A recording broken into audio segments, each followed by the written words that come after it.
call to order the Lake Mills Plan Commission meeting of June 28th, 2022. We'll go ahead and start with roll call. Mr. Holman? Here. Ms. Lazarez? Here. Mr. Mason? Here. Ms. Foster? Here. Mr. Foster? That's okay. I'm here too. Mr. Coots? Here. Mr. Grady? Here. Mrs. Bishop? Here. Thank you. Item number 3, correction and/or approval of the meeting minutes of May 24, 2022.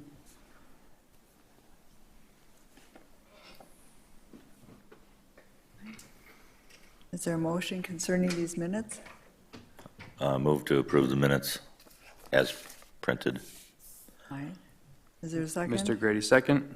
Aye, Mr. Holman moved and Mr. Grady seconded to approve the minutes of May 24th. Any discussion? All right, and in that case, we'll proceed with roll call vote.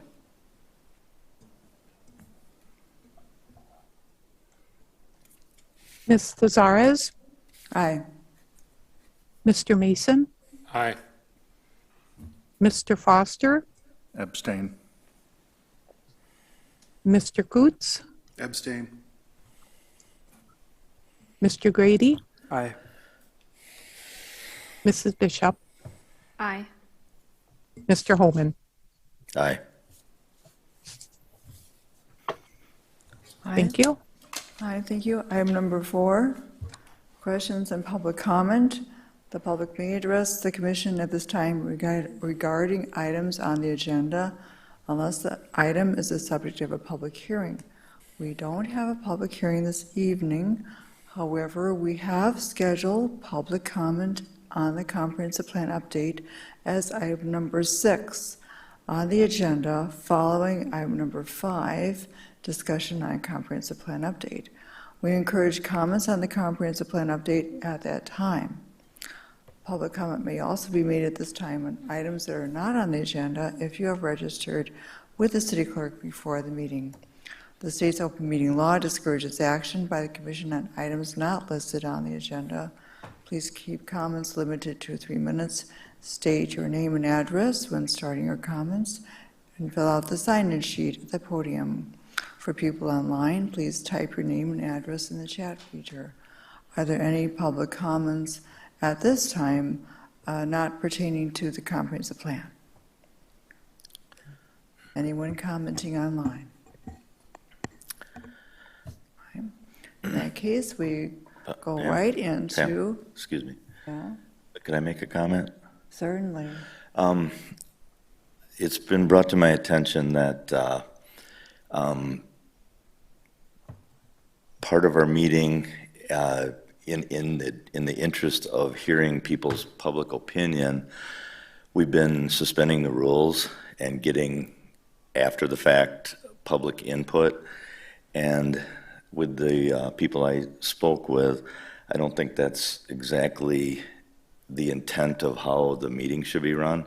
This time where people can give public comment is used just for that. Even though I was a proponent of supporting opening up or suspending the rules to open it back up to the public, I think it's creating some confusion, and I don't think we want to get involved with a back and forth. And it's just an opinion based on me communicating with others. So I think we should encourage more the public to put input in at this time and at public hearings, and only in dedicated cases we should suspend the rules for. And it's other people's comments to me, not my vast knowledge of procedure. So I just think we should think about that, and by all means, Pam, you're in charge of the meeting. I'm just making those comments. All right, well, that's helpful, thank you. Well, fortunately, I think having the public comments on the comprehensive plan itself as an agenda item, I think that's going to be helpful this time. So, and so the issue you talked about, I think we can avoid now with this listed agenda item. So that should be fine. But yes, we should be aware of that in the future since we have done that frequently. So. All right, well, thank you. So now we proceed with item number 5, discussion on comprehensive plan update. So call on our consulting planner, Mr. Wolf, to overview the different items that we are going to look at today. Thank you, Mrs. Ars. Give me a moment to share the screen.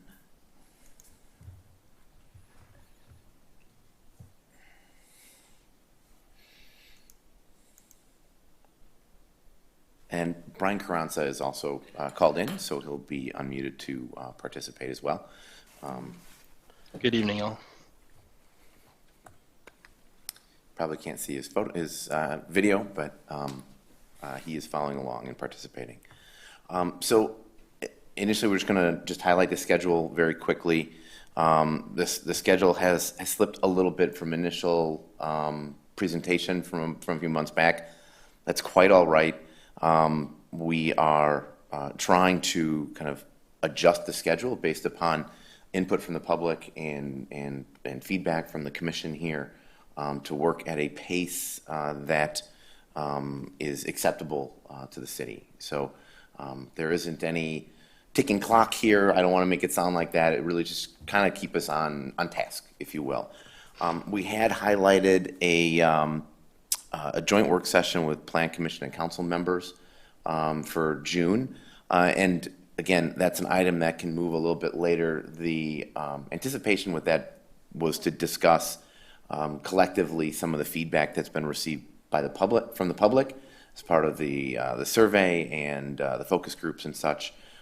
So it's something that maybe we'd like to get scheduled at some point in July. I say that, but I know that the council has a lot on their plate with city business, EMS, city manager stuff, et cetera. So I'm looking at Ms. Bishop as to like maybe talking with the council and trying to find a way to maybe integrate that into something else they're doing where they don't have a long agenda or something. So if I can just ask that we kind of keep our finger on the pulse of that and figure out the best way to do it.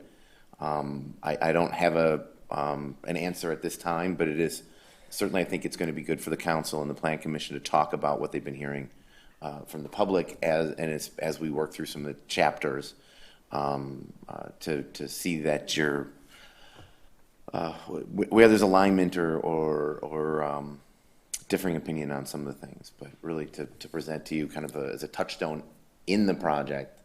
But there will, of course, be council input later on draft planning, et cetera.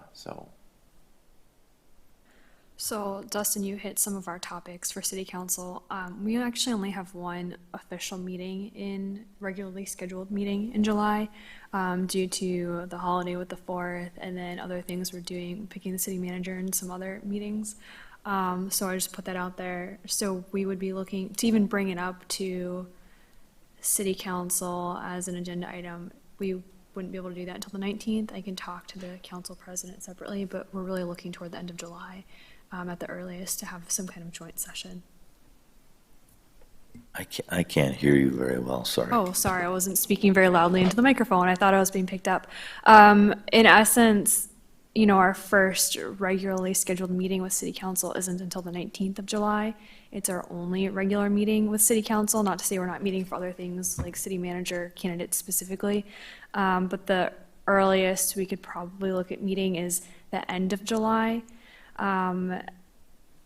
depending on everything else going on. So I'm just letting everybody kind of know the City Council's schedule here.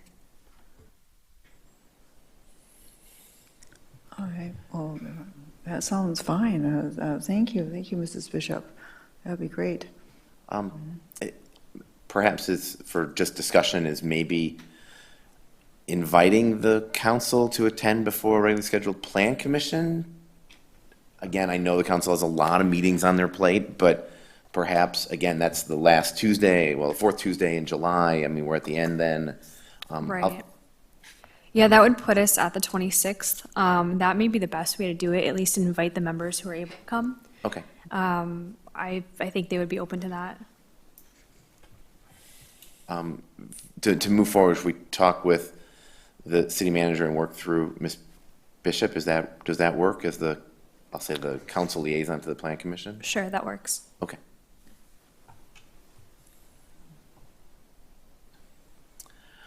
So you can see we're generally kind of on schedule for the items we have. We'll be talking land use again tonight.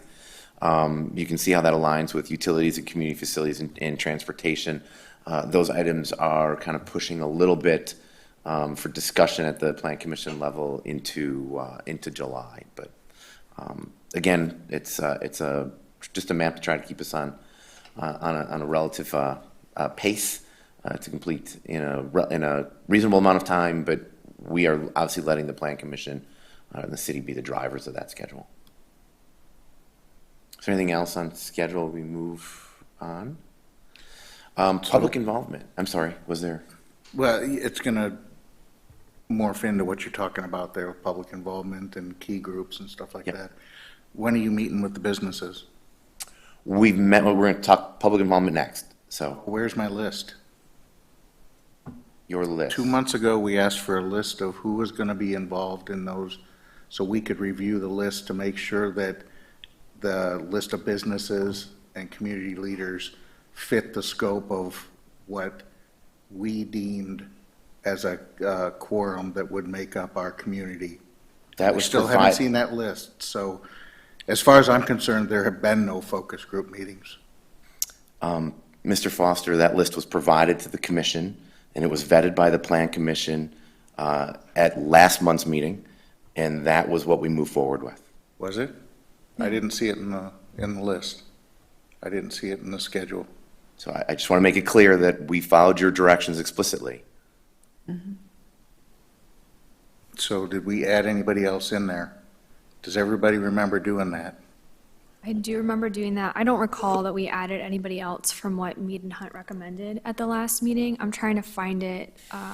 Because In I the looked through last there and I couldn't slideshow. find it. There was an outline. There was an outline of people, Yeah, but Dustin, do you- it's nothing that we chose. yeah. There were businesses in town that have been in business for years and years that were overlooked and some that were short-term. We didn't have any decision in it. It was an So outline of who We didn't get it was. asked like we were supposed to. We were supposed to have been able to take that, review it, and give our recommendations for it. My understanding was as it was presented at the last meeting that we could have commented at that point if we wanted anybody else to add. And I sort of remember looking around the room and, we were fine with the list. I have what was presented in Mead and Hunt slideshow at the last meeting. And for the business community group, they broke it up into, I'll just read it off. Large employers, J. Meckler, Fiberdome, Crystal Farms, business/industrial park was Horizon, Astle and Engineering, Hammerhead, and Seljan. And then the commercial business group, well, there's a couple more. Commercial business group was Lake Mills Market. I think Dustin's pulling it up, but Loader Oil, Greenwood State Bank, Bank of Lake Mills, Tyranina Brewery.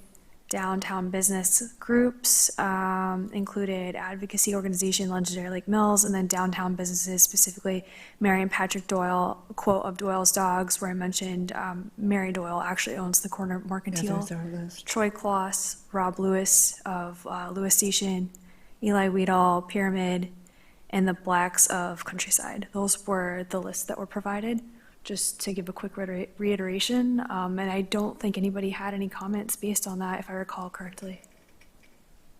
Yeah, and my purpose of having that list was for us to take that back, make adjustments to it, and then provide recommendations, not have a 2-3 minute slot to think of people on the spot. So, The the list- instructions weren't followed to the directions. Mr. Foster, the list was generated by the city manager. The list was then provided to the plan commission with all the materials a week in advance of the meeting. Right, it was This list first. was then presented at the meeting for additional comment that anybody, and I think Ms. Bishop had added a name, if memory serves, and it was discussed again at the meeting, and it was determined by this body that this list was sufficient to move forward. So what about the individuals then of the community? When are you doing the individuals? When are you going to go out and talk to individuals in the community and not just business people? Well, we used the, Besides the stuff that you had of a survey, well, that was the decision. that too, The decision was made to use a survey to achieve that. yeah. But there were supposed to be other focus groups that people could show up, not just business focus groups. It was supposed to be community events. So all I can say, I'm just a little disappointed with this whole process. And as far as I'm concerned, I don't think any focus groups have been done. So any reports we get from it, for me, are moot. So I can't make decisions on any of it because I don't think the proper channels were taken to make sure that everybody in the community had a voice. Well, That's just my opinion. Planning Commissioners, we did have a complete list of various people and businesses that would be part of focus groups included in our May 24th packet, and we didn't have any further comment as to that, and that was part of the presentation. So yeah. The big problem with the individual folks that did the survey, they didn't get spots where they could actually put in big comments and say, this doesn't mean a hill of beans to me. And that's where we needed that public session to happen. You know, Mr. Foster, I do want public input, and I'm hearing what you're saying, but I feel like we've discussed this multiple months in a row. And in fact, there was a spot at the end of the survey where you could write anything else you wanted to. And I believe half of the people who responded did write something, or at least that's what it says on the last page of our summary that we were provided today. So, I mean, I feel like there were at least 2 months people could have put in comment. There's always public correspondence where people can write to us or contact us directly for additional public feedback. Yeah, and how many are gonna do that? So I my receive point is this, correspondence weekly.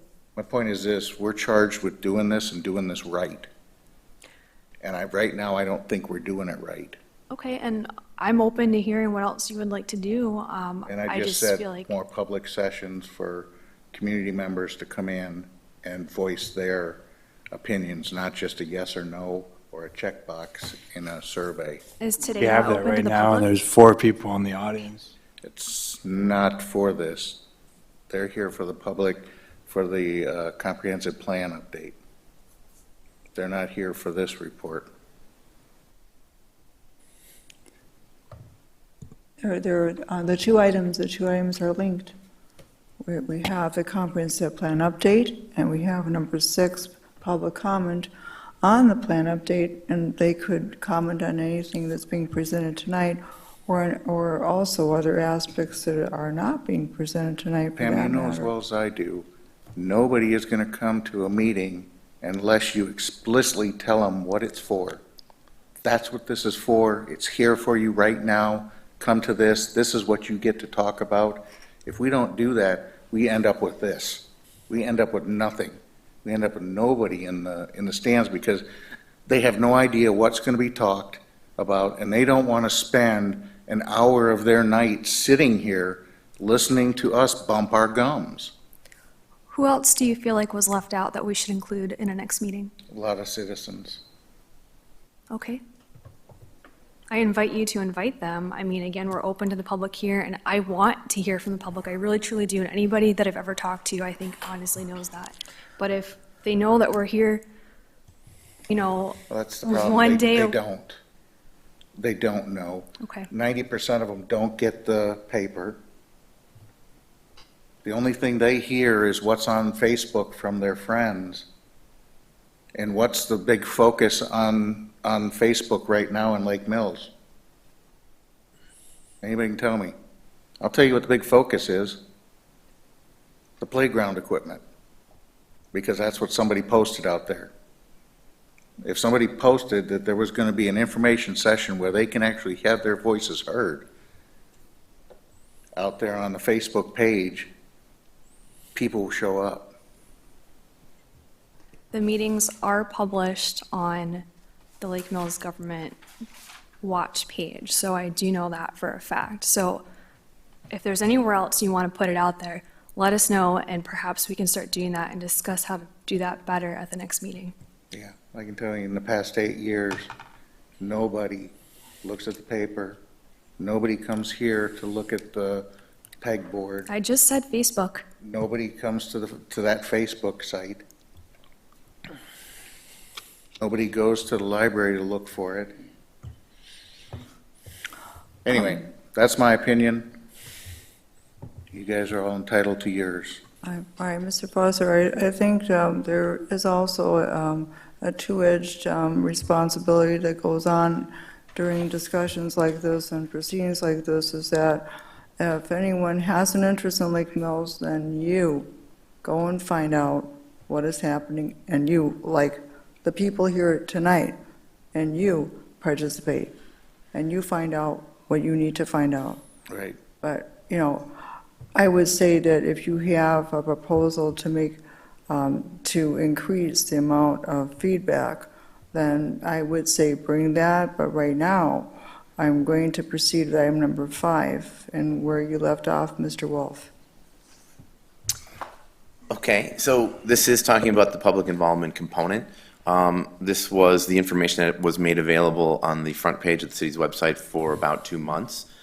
We just want to note that in there is also just a general public comment form that is still available, even though that the survey has kind of removed itself from the front page. The public comment form is still available. This is accepted by the city from anyone in or outside the community. So click on that link and you can submit it digitally. It goes to the city and then it's provided to the city staff, and obviously anything that we would receive would be distributed here. So that will always be available. Hard copies, I think, are also available at the library and the City Hall counters. So the focus group meetings we worked on over the last couple of weeks. I will say that the only group we were not able to meet with because of conflicts in their schedules was the large employers, so we're still trying to get that scheduled. Again, these are busy people.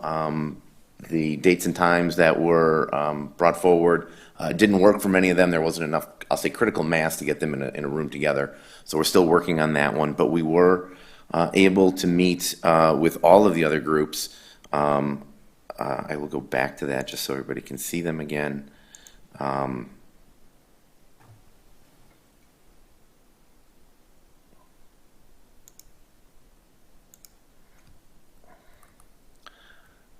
So we had the intergovernmental group, as you can see there, which was invitees of town chairs, school districts, county representatives and such. A housing group, which was realtors and developers, and local realtors, local developers, and the housing authority people. Environmental group was the Joint Rock Lake Improvement Association, and Jefferson County Land and Water representatives. The community organizations, Rotaries, Lions, et cetera, as you can see there through Club 55, the Ladies Club, et cetera. Again, as I mentioned, the large employers weren't available to meet the times provided, which included also industrial park users, just FYI, so trying to get that scheduled. The commercial businesses we met with, the downtown business groups and advocacy groups, and representatives from some businesses down there were also met with. So we have not finalized the summary yet, again, because we finished meeting with them on Thursday of last week and have to meet with the other. While it's the intention to kind of, I say, formally present the results at next month's meeting, we will absolutely make them available much sooner than that to the public, to the attendees, to the elected and appointed officials. just timing wise, it just didn't work out to get it all together by today. Sorry, looking for current slide. I will say the meetings were very informative. I hope the people who attended felt heard and felt they were productive. Overwhelmingly, I will say the groups that we met with want to be met with more often by entire council, plan commissioners, city staff, department heads. They want to meet with you more. They want to be met with more. They want more outreach. They want more communication. That is something that was front and center. But I don't want to get into to specific, statements or comments at this juncture without kind of having the summary in front of us. We have, I'll say, pages and pages and pages of notes from what was said. And there were very pointed comments, whether it was at consultant staff or city operations or city events or, decision-making, et cetera. So I think there's a lot to take away from those meetings, and that will help provide input to this process. They certainly did say when they would like to be met with again in this process. We hadn't highlighted that, but that certainly doesn't mean that is not a possibility. So, I leave that with you, and especially something to talk about with the council when we have a joint meeting about that. Again, they overwhelmingly felt that they are not being, all of the groups don't feel like they're being talked to enough. Certainly, to Mr. Foster's point, is trying to make sure that there are ample lines of communication, lots of dialogue happening back and forth. So, Mr. Wolf, Yes. this says the large employers was rescheduled, but you did in fact have that meeting? no, we've Already? not had it. Okay. Mr. Foster, is there anybody else from the large employers that you would like included?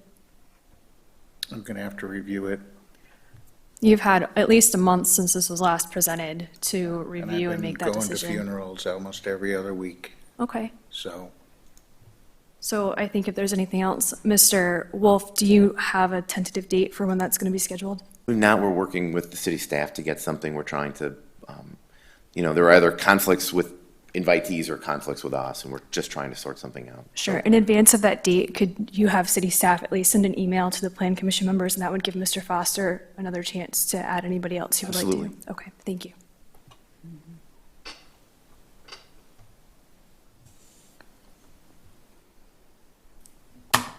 Work with me, mouse. Okay.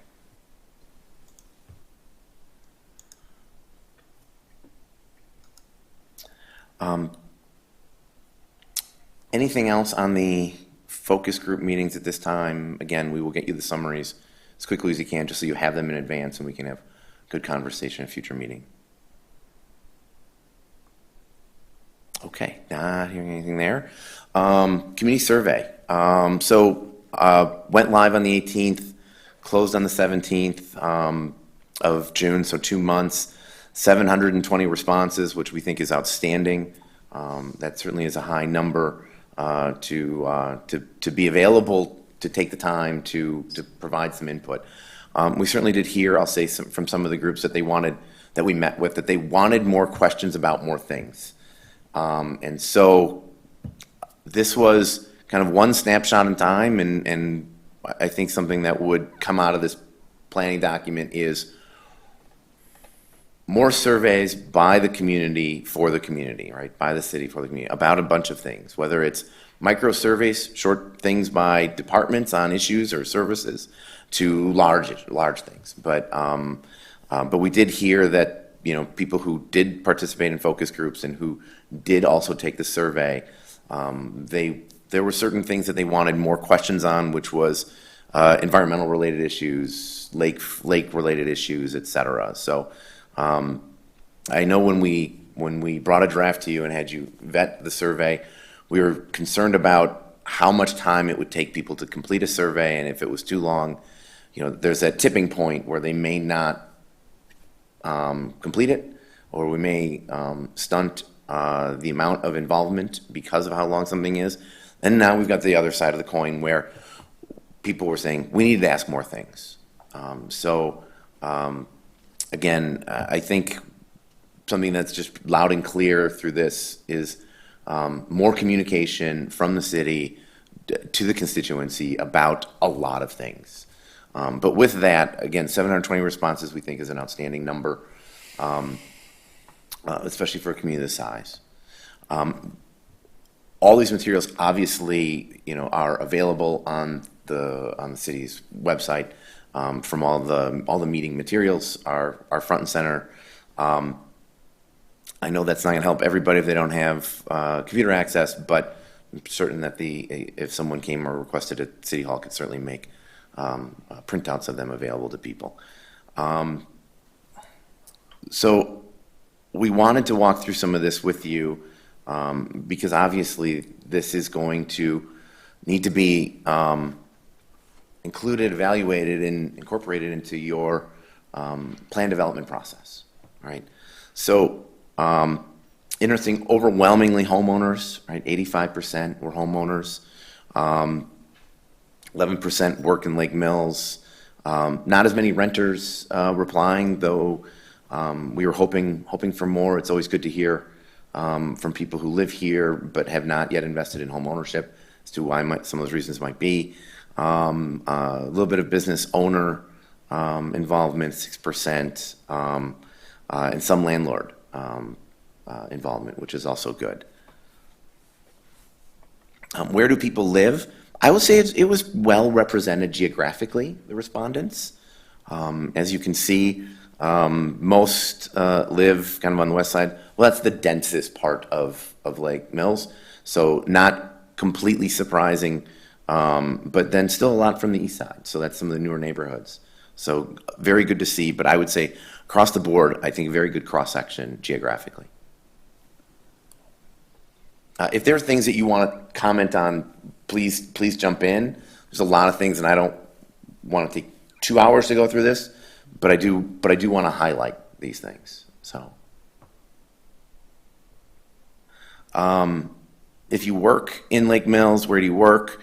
So most in the north, which is kind of generally the more industrial kind of area off of Owen and such, and the south. So you can see that's kind of the industrial park area as well. West is including downtown, and then a little bit out on the east. But you can see that the number of respondents drop because obviously they all don't work in Lake Mills. But still nice to see a good representation of people who do work here responding. How long have you lived here?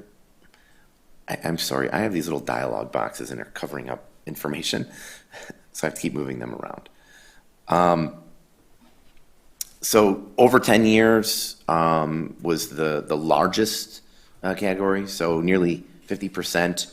I thought it was nice, though, that you're still getting a good representation of newer residents, less than 5 years. And then, if you combine that with 10 years, you're talking a third of respondents. So the less than 1 year is also interesting that, again, people are being plugged in, want to participate in the process.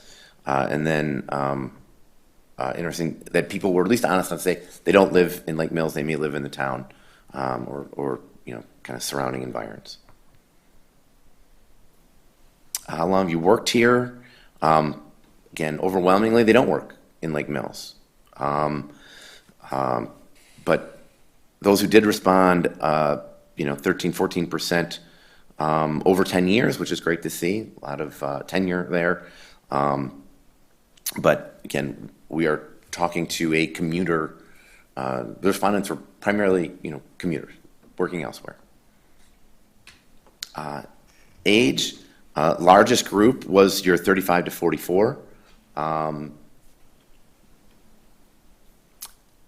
Sadly, only one person under the age of 18, which is a little disappointing. Hoping for some more than that, because obviously over the next 10 years, this plan's going to impact them. But you can see, again, if you were to bell curve this, you have a pretty good representation from the different age cohorts. How many adults, including yourself, live in your household? So two-person households predominantly, but you can see different family dynamics just to try to gain an understanding of who is participating in the survey. The bigger one here to me is how many children under 18 live in your household? And more than half have no children living in their household. We could distill this down a little bit if we start looking at by age responses, et cetera. But I think that number should kind of jump out at you that, these are people who want to participate in the community process and are doing so because they want a good community. We maybe should have added a question, my children are grown and gone, to kind of clarify some of that. Why do we live here, or work here, or visit Lake Mills? Location in the region, right? Proximate to the two largest metro areas, school districts overwhelmingly. Great to see size of the community, vibrant downtown and things to do, and family and friends here. Those are the largest kind of response groups. But you can see that it doesn't fall off when you go to quality of life, community events, retail, restaurants, and such. So I won't say like singularly any one thing jumps out at you. I think they're telling there's an expectation that we live here for a lot of reasons, and we're expecting those things to be maintained and enhanced over time. How would you rate the quality of housing over in Lake Mills? I say very good. 3.3 3/4 stars. It's pretty good. We have some more housing questions later, and I think that's going to kind of get into why it wasn't into the 4+ stars. Housing affordability dips down to under 3. People not thinking that it's very, very affordable. So that's certainly been a concern of the city for a while now. It certainly has been expressed by the business community that we did meet with. It is something that does probably need to be a priority point of this plan. What type of housing is missing here? The largest group was a third single-family detached owner-occupied houses. And that does align with some of the things we've been hearing. There's not a lot of inventory out there. There's not a lot of things being platted. We have the other specify. I'd like to buy, but housing is too large, too expensive. Need affordable. Some say good mix of housing. Need upscale senior condos. Downtown housing above existing buildings or the Century site. Type of housing is fine. Ranch condos, smaller starter homes. So that's something to think about when, especially when we get to the housing chapter, and we start talking about it in the land use chapter about housing affordability goes to size of lots and size of homes, right? Bigger lots and bigger homes are more expensive. And so it is something to think about as you're making decisions on how this plan unfolds. Detached single-family rental houses. Not everybody wants to own. So that is something to consider, that is a lifestyle choice for people to rent a house, but to be in a product that feels like a single-family home. And then you can see 2-bedroom owner-occupied condos or duplexes, right? So townhouse-type stuff or condos. Any questions on any of these things? So this was some of these questions were to get a feel for what people were thinking, what they like, what they don't like. If any of these higher density single-family detached housing types were incorporated, would you be comfortable with them if they're designed kind of as they're shown here? The pocket neighborhoods ones jumped out at us, I'll be honest. That's typically a smaller home product. Think like kind of garden houses, like kind of arranged in a courtyard feel. Again, that does make for an more affordable product. Modular housing, again, that's manufactured off-site and assembled on-site instead of traditional stick-built, which is all constructed on-site. Smaller houses closest together. So again, those are your kind of top three. Those go to housing affordability, makes things more affordable. And then we get to none of these. Again, a strong group said, we don't like these things. So you're going to see that theme throughout, that kind of pendulum swinging at both ends, right? So that's going to be a challenge to grapple with through the planning process. I missed that. What was that? Well, I missed the comment. You're getting a group that says, yes, we absolutely need smaller kind of single-family housing types, something that's a little more affordable. And then you're getting a group that says, no, we don't want any of these things. So that's going to be a very difficult thing to balance, right? If you try to make one side happy, you're going to make the other side very unhappy, right? So notably, most of this product, the pocket neighborhoods, modular houses, and there are some smaller homes close together, but not many in Lake Mills. There isn't a lot of that product here, but then you're having people say, no, this is not what I see for Lake Mills moving forward. So it's going to be a challenge to balance that. This was just the builder of the same questions, just so you could see the percentage of responses on these.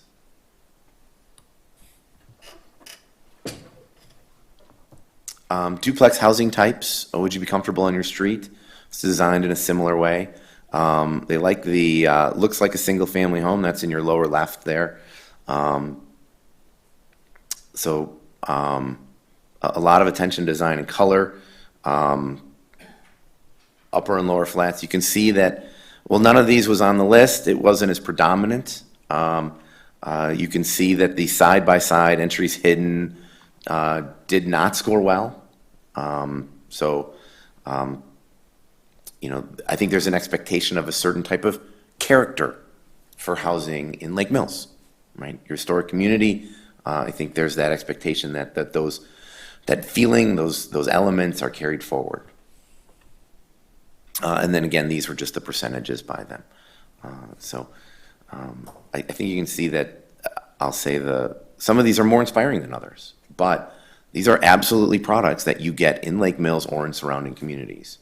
And it's telling you, I think this is telling you, again, what this plan needs to be talking about when it comes to housing product. Townhouses, again, so these are side-by-sides typically. We don't have any in Lake Mills. This is certainly a product that makes things more affordable. They are single-family attached houses. They can be owner-occupied, they can be rental. But by and large, you would see them mostly as owner-occupied. So traditional with variety, you can see in the lower left is that style. But there's a strong group that says none of these. We do not want this product in the community. So, when we started talking about the planned neighborhoods, this could be an area where you would have some of this product, but it's something that's going to have to be discussed as we move forward. And again, these are the percentages associated with them. But I think it's very evident the type of character that's expected. Small multifamily units, so these could be 4s and 6s, 6-unit buildings. They like the single front entry design there. But again, another group saying none, no multifamily. So that's going to be a challenge because not everybody can afford a single family house. And you're going to have to decide, if this is something that's going to be incorporated into the future of Lake Mills or not. And then houses converted into apartments. We have seen that in the past, and then we've seen the pendulum come back the other direction, then be returned to single-family homes. So a number of the houses that were down on South Main Street at one point converted and then went back. The same with some of the historic homes up on, I always want to say Newberry, Mulberry. I always have Newberry in my head from east side of Milwaukee, so apologize for that. And again, the percentages associated with it. And then again, I want to make very clear, all of this is available on the website for people to review at their leisure. Larger multifamily housing types. So we have neighborhood scale.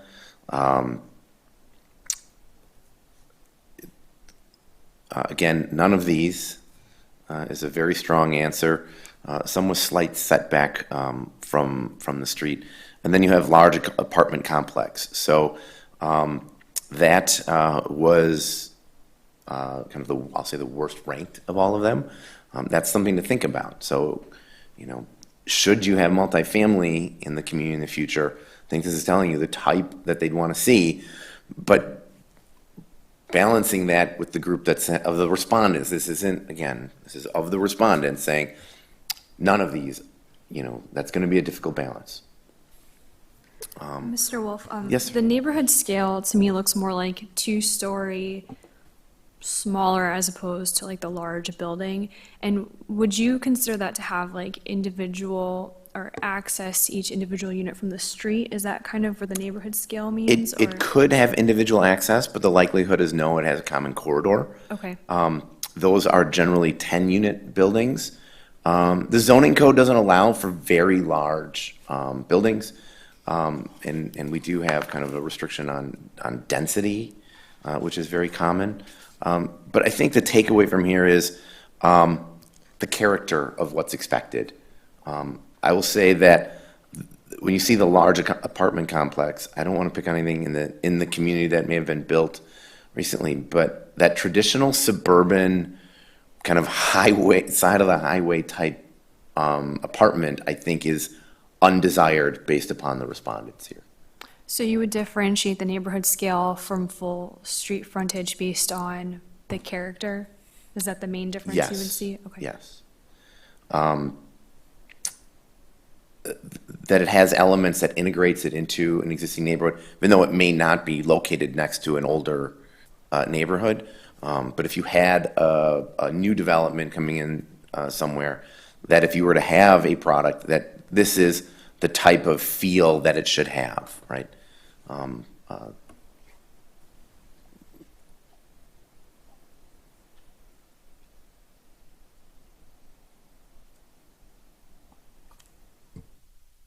And again, the percentages that went along with it.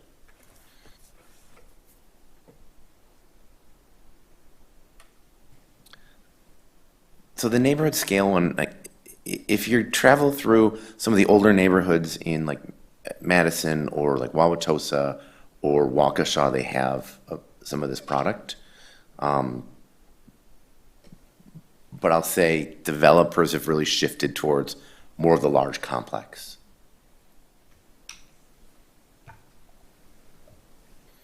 And I'm a firm believer in asking the wrong question to get the right answer. So we want feelings, we want understanding of people. When we put a picture out there of something, we want to know, nope, we definitely don't want that, right? Because that's as clear as saying we absolutely want something when they're saying we absolutely don't want something. Mixed-use development type.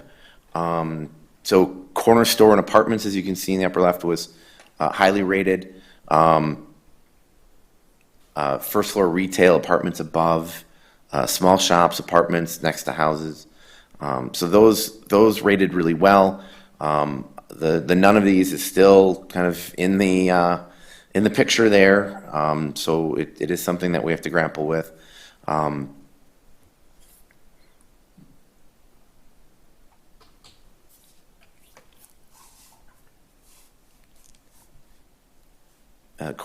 Corresponding percentages associated with it.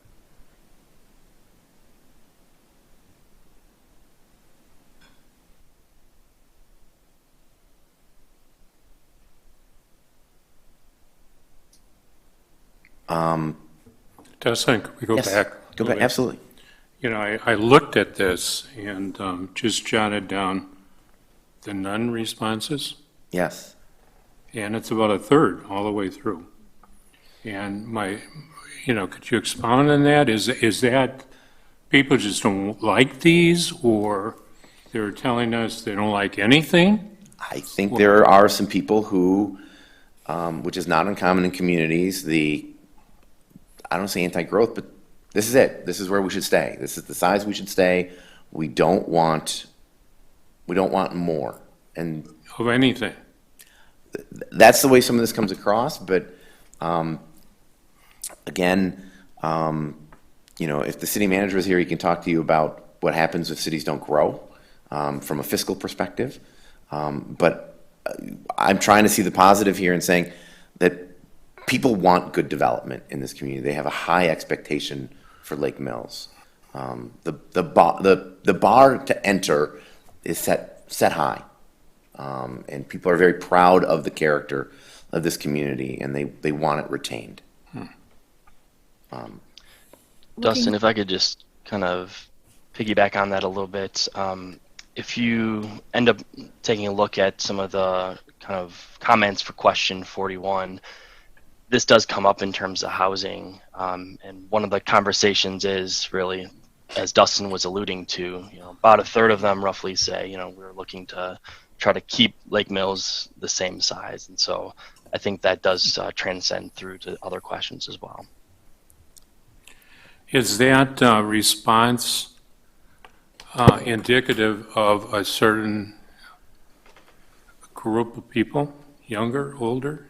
We could distill that out. Yeah, I'd be interested to see if, Sure. We could look at certain age cohorts and see how Yeah. they responded to certain questions. We definitely could, and I think, I'd be interested to look and see if non-homeowners would have a different perspective than homeowners, which obviously predominantly responded to this survey. So One of definitely the can take a look challenges and that, get back to you. oh, sorry, Brian. One of the challenges we have with housing in Lake Mills is, product for people to move up or down into, right? If you want to have a certain high-end, I'll say condo to move into, because you don't want to maintain your house, but certain expectation on look and finishes, et cetera, we don't really have that product here.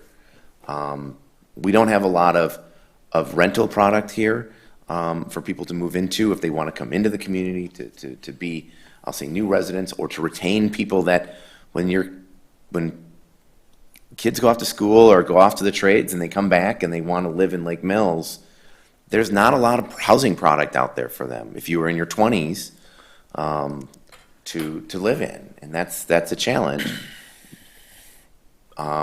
We did hear, through some of the comments you saw before, housing, senior level housing. Well, when people age, they still want to stay in their community. They still want to be in a nice place. And we don't really have that product here for them.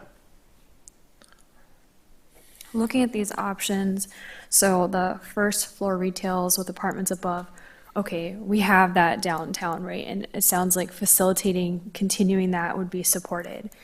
Everywhere else we have retail, I'm just trying to think in the city, it seems to be as one story, no apartments above. So that's one thing. Next thing, the small shops, apartments next to houses. I can't think of a place where we have any of that. I may just be drawing a blank. And then the corner store and apartments, that looks to me like the corner store is sort of the anchor facet of the building. And then it looks like the apartments would be both first and second levels on either side. And I can't think of a place where we have any of that either. And so if those are the three most supported options, aside from the none of these, then, current zoning in the city, and without even looking outward, does it support these options? I don't know if it does. It only seems to support one of the three. So when I look at the small shops, parts next to houses, I think of the redeveloping Sandy Beach Road, Main Street area, Okay. right? Used to have JJ's on the corner, which was the old hotel. I mean, you're talking way back. It was originally a hotel and burned down, right? It kind of fit that mold of a two-story building. It was, we'll say it was first floor commercial and second story could have been apartments, but it didn't have that specifically. But it had that feel, if you could remember what the building used to look like. And it burned. But again, I think that kind of product would fit well down there. You have a lot of existing homes as you start heading westward on Sandy Beach. So having this closer to the intersection would work well. That's the area that jumps out at me most for that. Obviously, we are going to be, we have some sites that have been kind of key redevelopment sites in the community that we've been looking to see activity on. The Century site is probably the most prominent. So some of this gets to what type of things, just from a use perspective, might be, I'll say, accepted. There's a lot of devil in the details there, but that's a key site in downtown. There are some sites out on Tyranina around the Lake Mills Market that probably could be supportive of higher density residential, senior housing, et cetera. Not all of that area is going to be, like on the south side of Tyranina, would be commercial. Not all of it, right? But there's still some acreage. So there's some areas as you go out towards CPN. There's some land around there that certainly, could have some of these things. But understanding kind of where the appetite for acceptance is important here. I think it's very clear that there are certain things that are just something that's way too contemporary is not desired, right? I think that comes out. There are some things here that have some contemporary components to it, but still adhere to the kind of a certain character expectation here. And then you asked about the zoning. I'll say the downtown district, right, requires multiple floors. We would probably need to do something, I think, a little bit different for the Sandy Beach Main Street area, that it could almost be zoned like a mini downtown area, right? Because you have smaller properties, two-story would be appropriate in those areas, maybe the right three-story, maybe. And I say that's like 30 feet, 35 feet, which is generally keeping with like the peak of a gable on a single-family home. So I think there are those opportunities there, but I think there's some areas where yeah, the zoning code might have to change, or you're doing things as a planned development district, which if you start doing too many things as a planned development district, we probably need to better address some code issues. So planned development district gives a lot of latitude, of course, but we want to enable things to happen through zoning rather than restrict things. So that's up to the developers, what they want to do when they come in. And I would imagine, I mean, if I were a developer, I'd want to look on return of investment, and what people may want may not return the best investment. And I guess the flip side of that is would the city or would we or would the council or somebody advertise for a particular type of housing that we need? Absolutely. It's very common. Is that common? A city, like you did with the restaurant at Sandy Beach, you can issue, you can solicit developers to come to a site. You can ask them to come to a site. There are certain, there are developers that specialize in certain housing products or certain commercial products. And yes, to attract them to an area they aren't normally in, you would have to reach out to them. But it's possible. But you're absolutely right. The return on investment is the key here, and they know what they need to make a project pencil out. I actually think that's the best comment this evening. It's our comprehensive plan will be based on developers, basically, primarily. However, who would want to sponsor an advertisement when most of the city wants to keep us this size? I think we need to manage the development in areas that are logical, but we're going to always be limited to just our geographic position. We have a lake on the west side. There's going to be no development that way unless you're in the water. heading, the most likely is east, past Brookstone, the north, to hamstring the north to be just a single, a one-sided opportunity for developers when it's on an interstate. I'll always make that comment over and over during this process. We need to manage that. We need to manage the city based on things like the interstate. And now we have some development to the south, and gradually you're going to run into the low ground area there by the marsh, and then heading off to Jefferson, you're gonna get farther away from the downtown. In the last 25 years, we haven't grown. I mean, we've been 4,000 to 5,000 people with declining enrollments in schools for years and years. So I just think, based on, I just hate to keep knocking the wind out of the sails of this comprehensive plan, but the last comprehensive plan we haven't changed enough other than successful industrial park. That's built out, but the north hasn't done anything. And Mangan built that big apartment complex along the interstate. When that land is used up, to share with the public a collage of inner city developments and have them say, well, geez, we don't want any of that. That's not logical, other than potentially the Century site, or we just don't have the geographic locations to even promote it. So I just think, even though it's kind of a nice big pipe dream, we got to remember where we came from. It's developer driven. It is absolutely developer driven, but remember, this is just one housing product. We go back, again, we're trying to show a variety of potential housing products, and we're trying to get an understanding from the public of what they feel would be acceptable for Lake Mills, right? Or what is not at all acceptable for Lake Mills. So, again, some of these images on this screen are, I think, acceptable for certain areas. Others, no. But even going back to some of the other slides, we have to ask these questions so we can get an idea. So when a developer comes in, that you can tell them what your expectation is. You don't want to waste their time. You want them to be successful.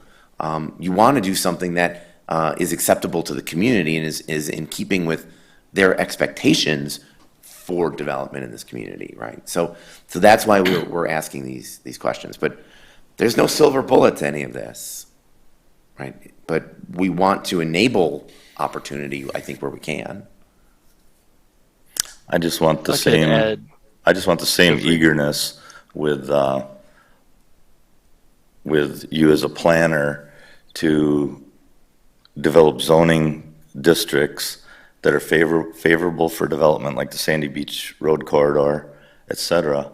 I hope we have the same cooperation with revamping the existing city zoning code, because I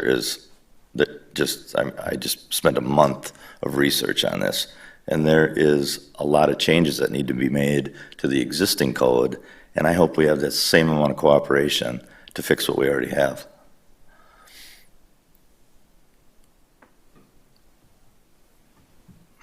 So I just wanted to add that a lot of the conversation here regarding the housing mix was kind of focused around infill development. We do have the future land use category that contemplates planned neighborhood, and I could potentially see a balanced housing mix where we see a number of these different products, and these can be a representation for the kind of development that goes in there, not just that density, but the actual product and character. Yeah, so something to consider.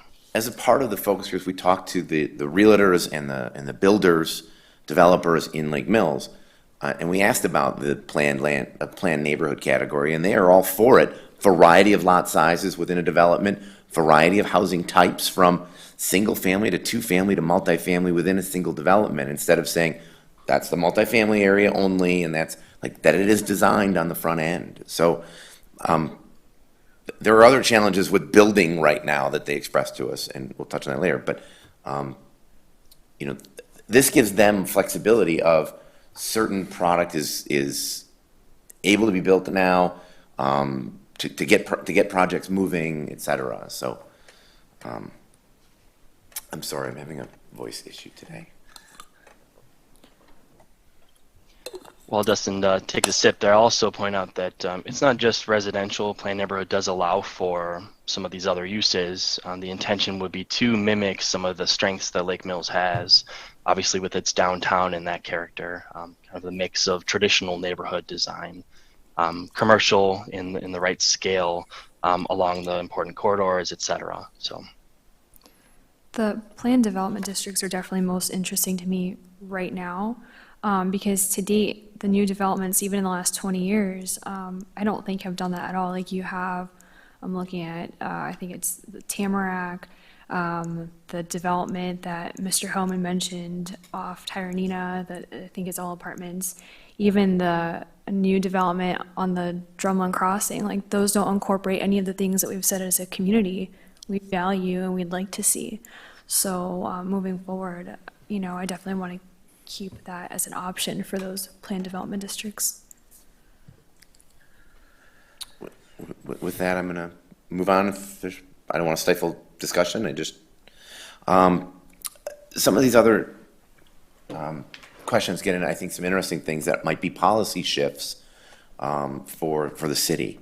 How important is it for neighborhoods to be walkable to daily amenities? I know we have an issue with, not when you're building a new subdivision or a new development getting sidewalks in, but I'll say kind of retrofitting has always been an issue. But respondents are telling us this is very important, that there is walkability and connectivity.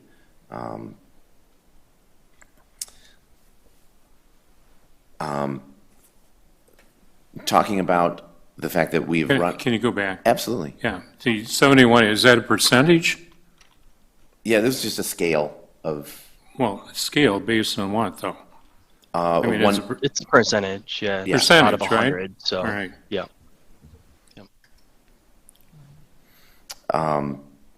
Again, talking about certain land uses, this is to Mr. Holman's point about the current business park is really out of land.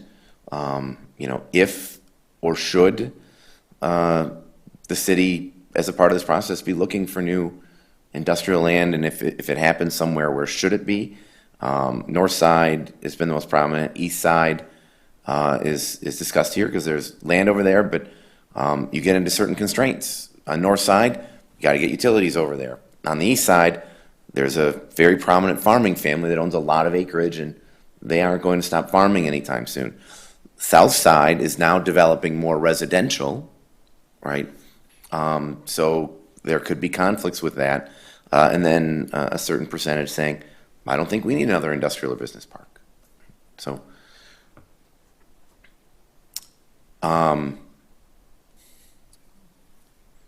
what's necessary, excuse me, you know, what's needed in Lake Mills, protection of natural resources, preservation of open space should be a priority. We need more retail, restaurants, vibrant downtown, and things to do. Is jumping out. Housing affordability is very high. You can see the others, while they're not unimportant, you can see where kind of just they just drop off a little bit. More neighborhood parks, community parks, office development, employment opportunities, you know, drops off more and more. We want to know who's going to which parks. Bartles Beach, overwhelming. Sandy Beach, overwhelming. Common Park, all right? And then it drops off a little bit. Wallace Park is really, you're going to Wallace Park because, you know, there's an event, you know, baseball or something going on there, right? It's a community park. Community scale parks typically are active recreation oriented. Rotary Park, again, baseball. Memorial Park, you get to some of these neighborhood parks. But we have heard from people in comments that we need parks that people can go to and just relax in, where there aren't, you know, programmed activities, et cetera. But it tells you the Bartle, Sandy Beach, and Commons overwhelmingly are being visited. This, again, is another one, kind of a policy shift question. Should newly established neighborhoods be developed with their own neighborhood park? Historically, the city has not put neighborhood parks into new development because they're smaller, which means they take more kind of economy of scale. Smaller parks take more time to manage than larger parks, kind of per acre, if you will. So that is why historically we've not gone that route. These respondents, I'm not saying this is, everybody in the community, but these respondents are saying, yes, we should have neighborhood parks within new neighborhoods. So that means if that's a decision that a priority that comes out of this process, that means as development occurs, residential development occurs, we're working with the developers to make sure that land is being earmarked for parks within them. There's also the spillover. Are those public parks or parks private to those neighborhoods, right? Because there are maintenance and ongoing issues, operational costs associated with that, right? So it's not just as simple as saying, yes, we all want parks, right? We do have to think through what will it take to manage and maintain them.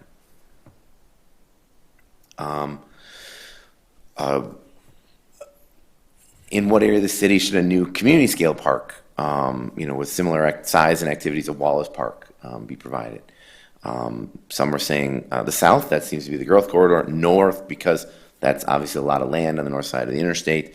And if there's certain development up there, right, crossing the interstate can be a bit of a barrier. But a large group says, I don't think we need another community scale type park. And I can say that the last update to the park and open space plan shows a community park on the south end of the community, south end of 89, generally south of the church school there. So that is something that's going to have to be thought about here as we move forward, is should that be planned for? The next park plan update isn't for a couple of years, but that has a big impact on what's expected for recreational amenities, et cetera, in the community. Right? That's a big departure if you choose not to have another community park. If you go to smaller parks, right? So, do you support multi-use trails being connected to the parks and the Glacial Drumlin Trail? Again, overwhelmingly yes by the respondents. This connectivity issue is coming forward more and more and more. I know there's some things at the council level that are going on right now about bike and pedestrian ways. So again, historically, the city has not prioritized having recreational trails, et cetera. Respondents here are saying, yes, we want to be able to get to these things without having to take a car.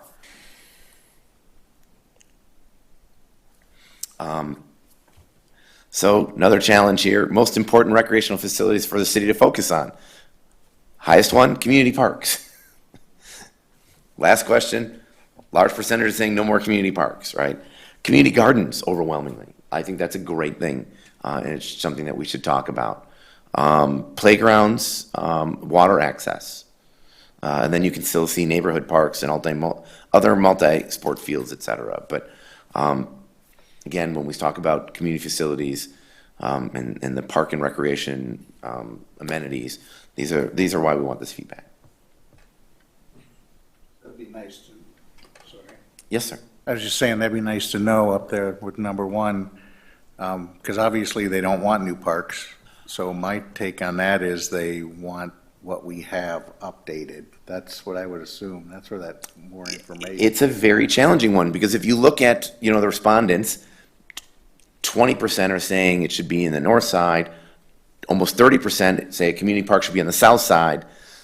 Another 13%. So if you add all that up, most respondents are saying, yes, we should have another community park. They may be divided on where it should be. But I'll say 75% of the respondents are saying, yes, we should have another community park. But again, we do have this group that's saying, we don't need any more community parks, right? I won't say, it looks like a large proportion when you break all of the other geographical statements out, right? But in totality, overwhelmingly respondents are saying, yes, we should have another community park. Where it should be is the discussion. But But you do have a group, and they'll probably be vocal on if you're going to start programming larger parks. The next conundrum is for question 25, 86% of respondents support multi-use trails. Question 26, that's the lowest ranking for what the city should focus on next. So it's totally a split perspective between those two questions. Right, the challenges of decision-making government, right, is limited resources and how do you prioritize? So, but some of those things would say, I would take some of these as saying, as a part of the plan, saying, these are important things to the community, and maybe to make them happen, you're going to be pursuing other funding mechanism than general levy, right? Overwhelmingly, and I know, and Brian and I write a lot of grant applications. We've certainly written a number for you, but you need these things in your comprehensive plan that says the public wants these things. Right? You need them in your park and open space plan that the public wants these things. Well, this also gives us some insight that makes us ask more questions. Yes. I think that's a good takeaway from this, is now we can take this information and put it in a different question format for future to say, what did you really mean by this? Or, Yeah, there's nothing to stop the city from having, the survey of the month on a specific thing, right? A specific, Right. whether it's services or facilities or whatnot, right? To keep getting constant feedback from people. I just have a comment on the park thing. Yes. So there was a time in my tenure that we took fees in lieu of, and because the city staff couldn't keep up with the existing parks and the maintenance and the mowing, and it's either going to be one of two ways. The park area is going to take up developmental area, which is going to curb growth to help the people that are interested in keeping our community at a lower growth rate, and/or we could use the fees in lieu of to make corridors between the parks and upgrade the parks we have.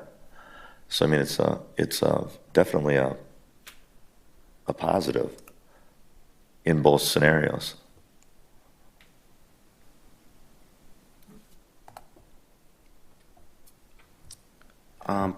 Again, some just questions about how easy is it to drive around Lake Mills. People feel that it's very easy to drive around Lake Mills. I know we've been talking about trying to get secondary connections, north-south connections through the community. But again, it's nice to know that people feel that it is a comfortable place to drive. Quality of the street network, people feel it's very good. You're at 4 stars, which is good. Your capital improvement program is certainly a priority of the community. I think this just reiterates that just needs to stay. And not all communities are that way.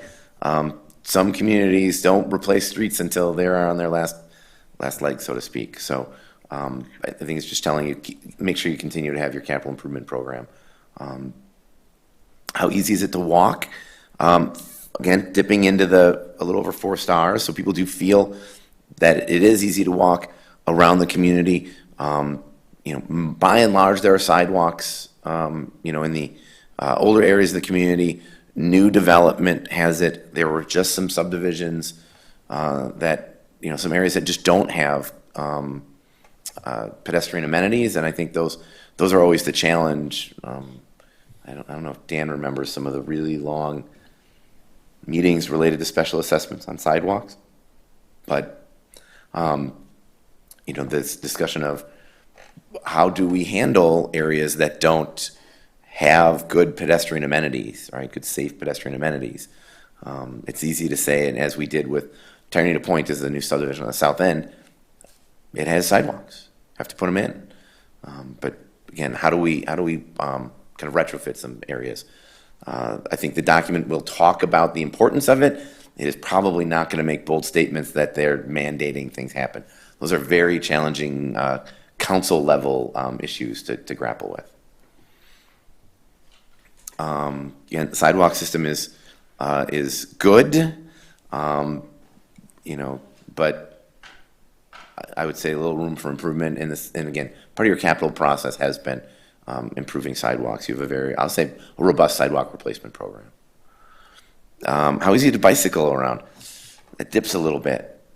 right? There's some challenges in certain areas with some of the county highways and such. Connecting the east to the downtown can be a little bit challenging. So connecting the south side development to downtown is something that has to be, you know, a focal point. Well, yes, 89 has bike lanes on it. I don't know how many parents are comfortable taking their, you know, 7 and 8-year-olds up Main Street to get to downtown to go get an ice cream cone or something. So those are the, you know, those types of facilities aren't always best suited for certain aged riders. How accessible? People are not feeling that it's very accessible. So, you know, this might need some follow-up with the public about how accessibility could be improved or where specific locations and such. We had this question about how do you get information about governmental meetings? Maybe this question should have been a little broader. How do you get information generally about city happenings or events, et cetera? Overwhelmingly, though, people are using social media and word of mouth. Local newspaper is kind of there with word of mouth. The city website, not as predominant as social media. I think a takeaway there is maybe the city has to be more active in social media, right? So we do want to hear and we do want to know from people about how they're getting information. We want them to get good information. We want them to get accurate information. Word of mouth is a challenge to accurate information, right? We've all played that telephone game when we were kids. Start saying something, keep repeating it by the end, right? By the 10th person in line, the message is completely lost. So the takeaway here, I think the city needs to be much more proactive. Ranking some amenities in the downtown. People certainly like the restaurant and dining options. Let's go back a couple questions. They still want more. Walkability is good. Commons Park is a gem, right? Community events are good. I think, you know, the housing issue there, I think there's a desire from certain building owners to have upper story units. One of the problems with that is the expense to renovate buildings to have upper story units if they don't have them or need certain upgrades to meet modern codes, right? So I think something needs to come out of this is how to enhance those opportunities on some of those existing buildings in downtown. What do you want to see more of in downtown? Restaurants, more events, more retail stores, right? Public art, which is a nice thing, you know. The new ghost building sign was approved by you last month or month before. You know, public art that really jumps out at me is in front of the library. So, but desire for more.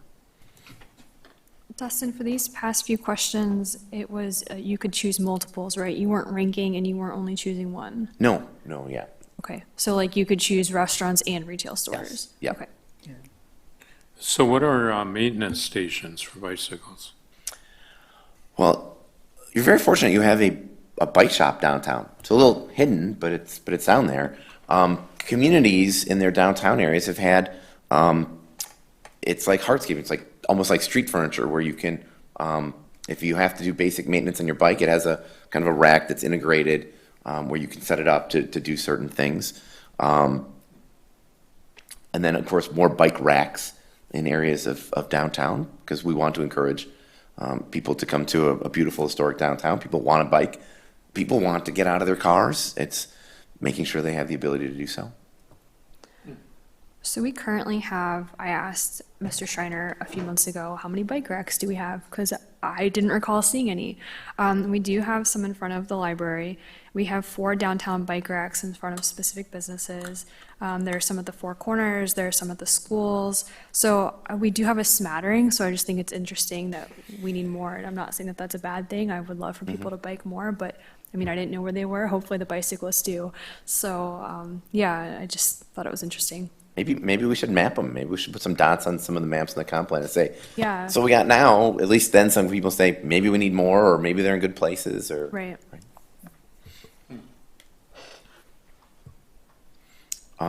Goods and services you like to see in downtown, restaurant, dining, grocery. I think people are just very used to having had a grocery store in downtown.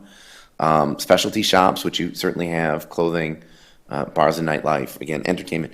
Again, keeping downtown a destination even after 5 o'clock is what I take from this.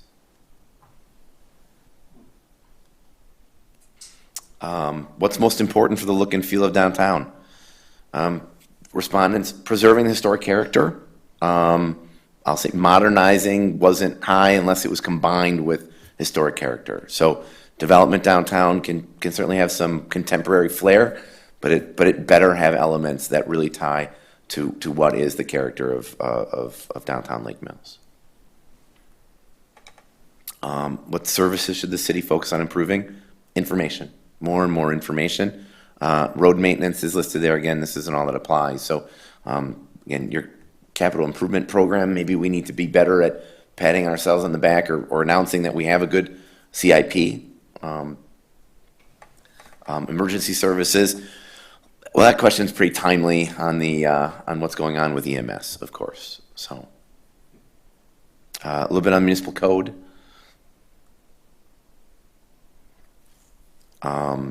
Potential weaknesses of the city. Lack of lodging jumps out. Lack of affordable housing. Water quality issues. So probably needed a clarifier on that. I assume it's related to Rock Lake.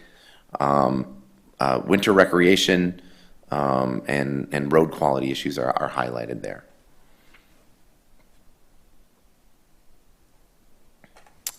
And we want to know, did people think about moving out of Lake Mills? More yeses than I thought there would be, but again, half the respondents, not even a thought of moving out of Lake Mills.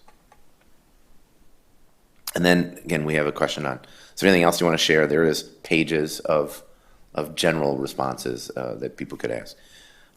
So love Lake Mills, schools are fantastic, need a full-time fire department, EMS, historic infrastructure and small-town atmosphere must be maintained, Mill Pond, lake access underutilized, entrance from I-94 is an eyesore, needs landscaping. I mean, these are all good things to hear about. People have a lot of pride in this community, and they want more to be proud of. Mr. Wolf, almost half of the respondents wrote something here for this question, and they shared more. Can we get copies of the rest of those responses? Yeah, Brian, is that on the other list, on the other Yes. document?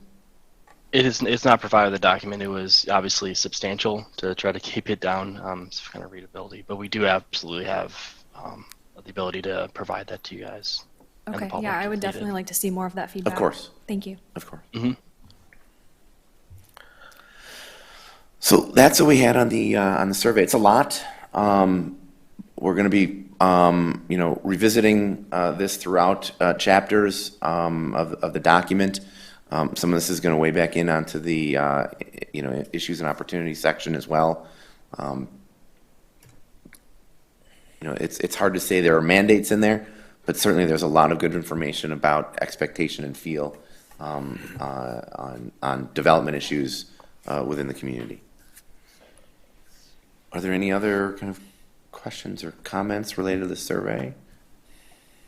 I sent you a list of 17 other businesses that should be part of the group to be focus groups. Okay, all right, good, thank you. So the future land use goals, objectives, policies, there's a document in there on that. The existing plan, let me go to this. One of the things we kind of have to do is triage the existing plan document so it relates to this. So there are broad land use goals, objectives, and policies, and then there are those related to specific land use categories. And I know this can be a little tedious, but it's really, we've had time to kind of review these. What still holds true, what doesn't, and what needs to be, sort of there, but probably needs some changing to it. we do need to kind of address this process. These are guidance issues within the plan. Yes, sir. I'm sorry, I thought there was a question.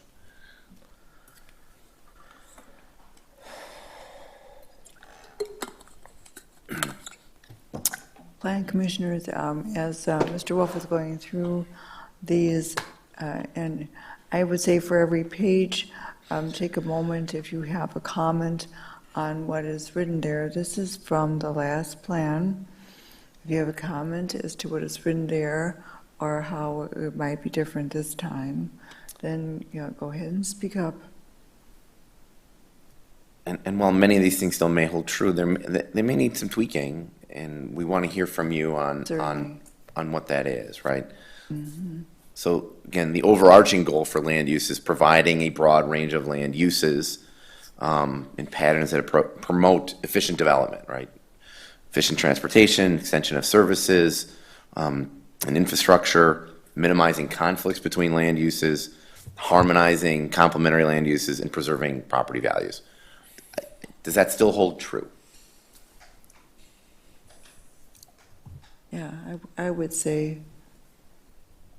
I would say so. No one has disagreed. Okay. Is the intent for these objectives to be listed in priority order? Because then I would have to take the survey and go back and relist or take out things that aren't. I would say they are not in priority order, but that doesn't mean they couldn't be prioritized. Right. I would consider them all kind of lumped into being all priority 1A, right? These are all things that are important to us as a community to achieving our overarching goal, right? We want, it says promoting a compact development pattern because that's better for providing efficient services. So no sprawling, right? And I would say you have a pretty defined community edge. You know when you're in the city and when you're not in the city, right? Right.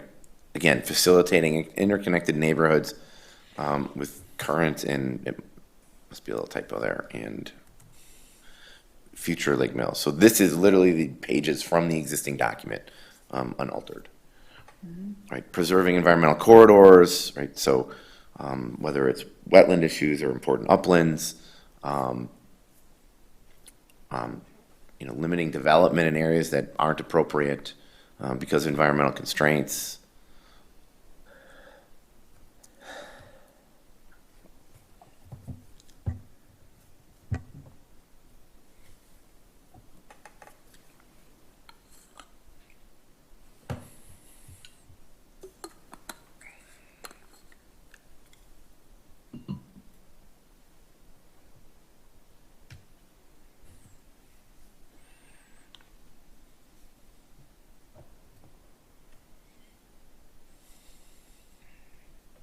Anything on this first page that, boy, I don't agree with that, or, oh, that seems about right. There are areas under each kind of land use category where it gets much more specific, if you will. Right? There's a few more. Mm-hmm. Promoting infill development, redevelopment of underutilized or blighted properties, preserving character, viability of downtown. So the only question I had was number 10. What do we truly mean by that? What does that fully encompass?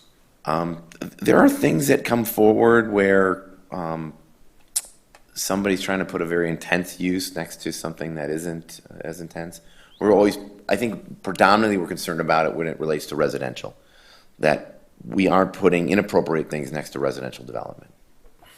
So considering the zoning or zoning requests is related to? Yeah, and the land use categories, right? That maybe we're not putting an industrial area right next to a single family development. Right?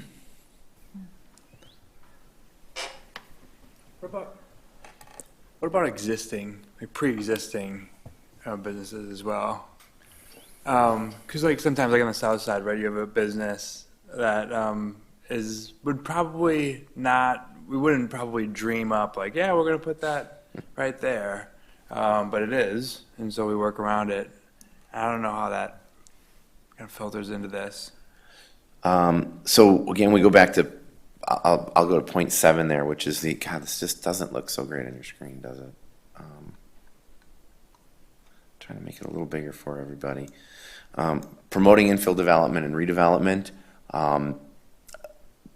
This is where the zoning code generally comes into play, but we can talk about it in the comp plan is transitions between uses and buffering between existing uses that are that might have, one might be more intense or more impact than another.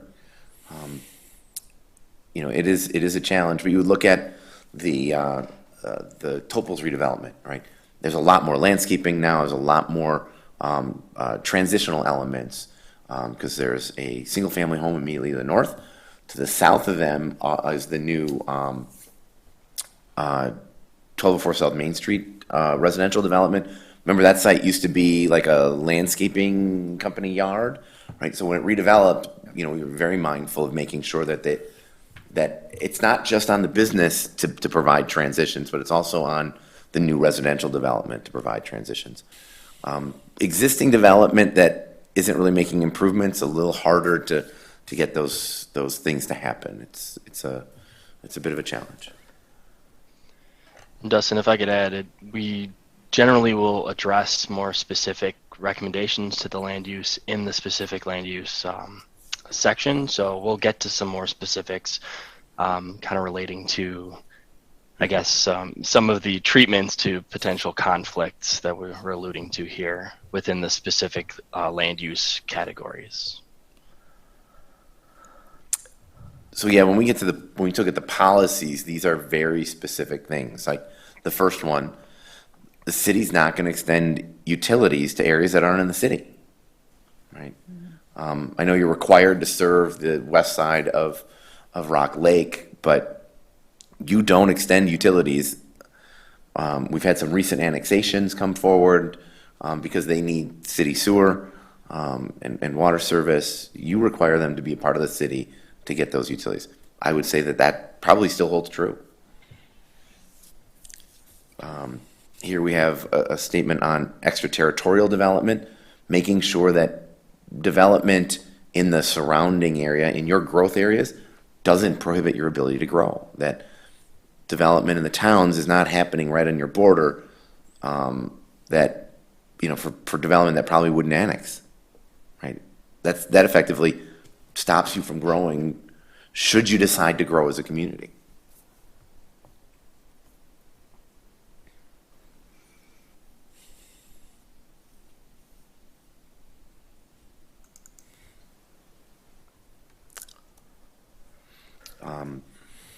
That next one is again back to utilities and that discouraging development within, even though it's in the sanitary sewer service area, but it's not available, that you're not having certain development happen, right? No leapfrog development, not development that's not going to be able to connect for a long time.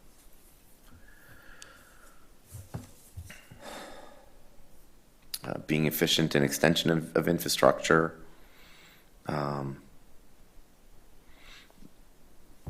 That you are prioritizing redevelopment and infill development. Doesn't mean that you're not going to annex or entertain annexations. The city doesn't annex. Property owners outside of the city ask to be annexed. But there are sites within the community that need redevelopment, and that's going to be a priority.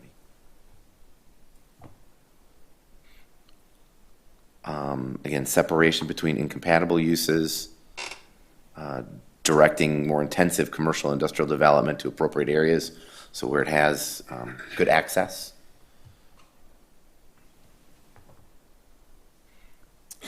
Development and redevelopment of downtown must be compatible with historic character. There are design recommendations in the plan. Those design recommendations were codified in the zoning code. That's why we have a section on downtown design guidelines, multifamily design guidelines, and industrial or non-residential development design guidelines. That came from this plan. So you've had the planned neighborhood designation allowing a mix of residential types. I think we need to be more active in promoting that. Can I ask you a question about that? Of course. Really, it's, why is that? And the reason I ask that, with the different residential types, Wisconsin's the only state that I really see that, and I've lived in a lot of states, and the other states don't push that as much. They separate their residential types more often than not. I would say historically, most communities in Wisconsin still do that, right? Here's the multifamily, right? Here's the industrial areas, we transition to multifamily, then we transition to like duplexes, and then we transition to single family. The goal behind having kind of multiple development types of residential types in a neighborhood is that you can buy up and down in your neighborhood rather than crisscrossing the city. That regardless of your kind of time in life, you can find a housing product in a neighborhood. So there might be some apartments, then you could go to townhouses, which might be a lower price of entry for ownership. You go to single-family homes of different sizes, right? We don't have well, that's where all the 4,000 square foot homes are, and here's where all the 1,500 square foot homes are. The developers like it because certain housing products kind of ebb and flow on sales. Some are hotter than others. This gives them a wider array of product to appeal to a wider array of customers. So when we talked about it with the developers and realtors, local realtors, they really like that idea. The challenge, of course, is on the initial kind of layout and planning, et cetera, of those. So a lot of front-end work is required of the developer to say, here's my mini master plan for this area, and it's going to have, you have 50 and 60-foot wide lots, even some smaller here, and then you have stuff that's 100 feet wide. Well, not everything has to be 100 feet wide. Maybe we could have some 50-foot wide lots that have a 1,500 square foot house on it. And down the block or integrated in there are 80-foot lots and 100-foot lots within the same development. That would be the goal. Right. I just hear the comments a lot that people are worried more about their own self, their property values, when different mixes show up in their neighborhoods. I don't disagree, Mr. Foster. I think the challenge is like when you are infill development, people have been here. I think on a new development, if a new piece of land or large tracts of land where it's been planned for from the beginning, I think it would probably be a little more acceptable. You know what to expect. I would agree with that. Point well taken on how do we encourage certain redevelopment that's appropriate in existing developed areas, right? Yeah, because that was definitely a big talking point up in the Brookstone area when the apartments were built in there. But yeah, and whatever they are. So those were, planned, from the beginning. Sadly, that development as a whole kind of stalled out for a couple of things. One was, the geotechnical issues. There was a lot of high bedrock that made it very cost prohibitive at a certain point. And then the problems with the economy in 08, 09, right? Sure. And you're seeing that now the city has been kind of kickstarting the development or the finishing of the development over there. But I think if something's planned well on the front end and it's very clear what's expected, I think it would work. Yeah, I just know we hear a lot up in the Brookstone Facebook site about the coming apartments.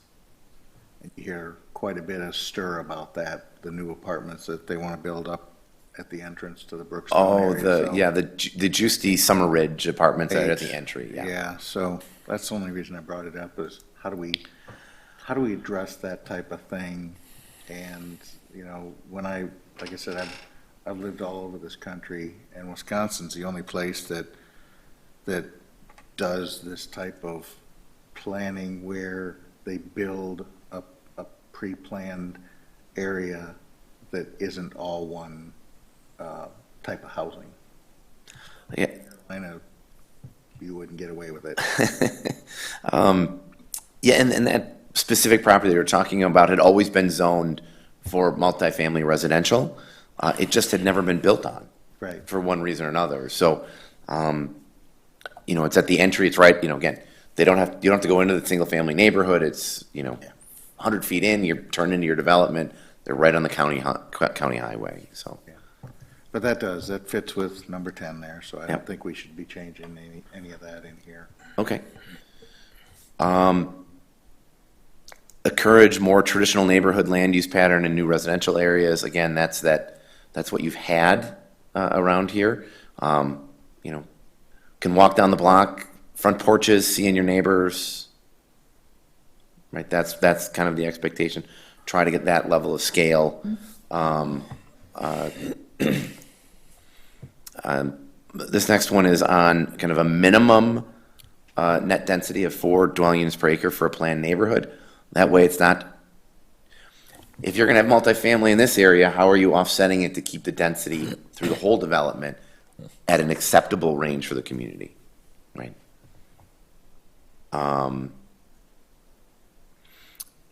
That's where we need to be open-minded about changing our existing zoning code. When you talk about, lower it down. Oh, I'm sorry.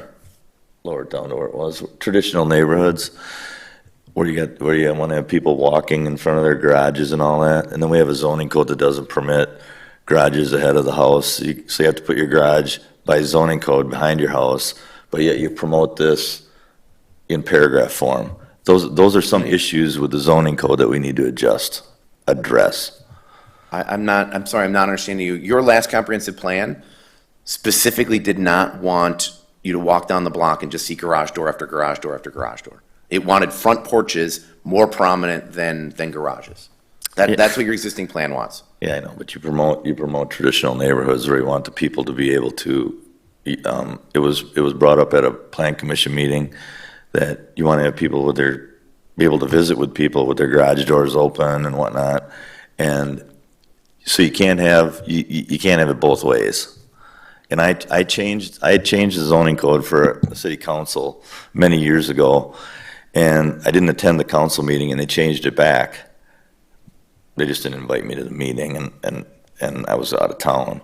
However, we're going to address these things, and I'll pinpoint them exactly so the plan commission can see my point. And this is in existing neighborhoods, not new developments like Brookstone.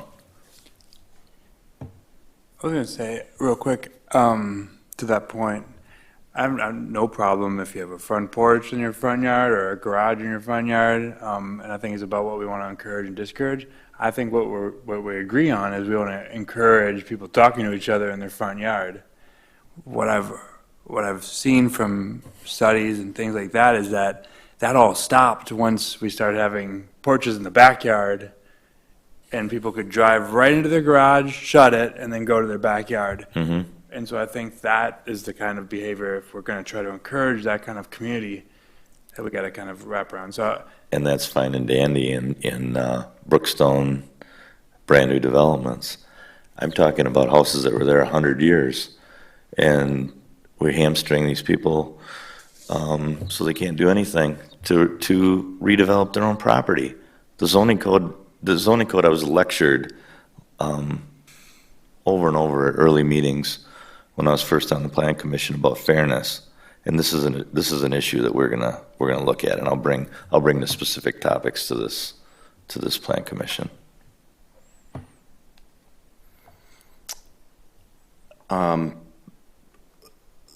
The number 13 talks about the recommendation of the Northside Neighborhood Plan, which outlines a development pattern for the north side. It's also in conjunction with TID 7, a layout up there.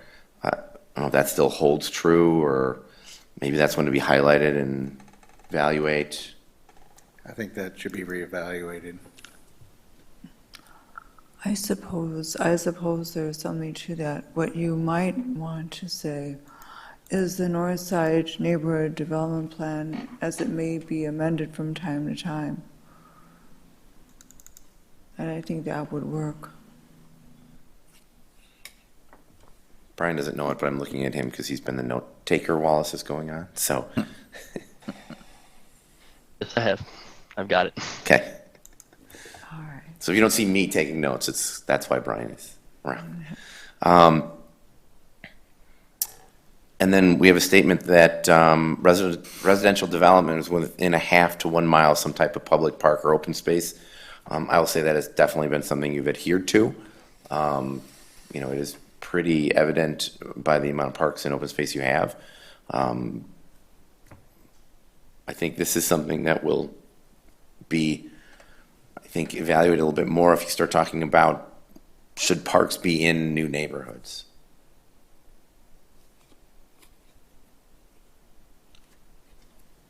I don't want to say that every new neighborhood is going to have a park, but there should be parks within newer, larger neighborhoods, if you're following what the public's saying, so people don't have to walk across 89 or, A or V or something. So I think it's something we have to monitor, but I think within a certain service area, a half a mile is considered a service area for a neighborhood park, half-mile radii. 1 mile for a community park. Should we add something to the effect that having to cross a major thoroughfare should be avoided in these instances, or we should strive to avoid that? Absolutely. That those types of, I'll call it a barrier, right? From a safety perspective, we should be mindful of how development is happening along those so they don't have to cross to get to a space. Yeah, and I think wording it that way along with where it says we will work to ensure leaves it open a little bit, so if we can't do it for whatever reason, we aren't tied to it. Yeah, it's certainly a goal. It's something you're trying to achieve, but Our best effort. absolutely. So those were the big kind of overarching ones for the land use chapter, and then as we get into specific land use categories, just bear with me. Under each category, and remember from earlier meetings, categories are generally staying the same. We are renaming, so this is out of the existing document, but we are renaming the mixed residential to multifamily residential to avoid confusion.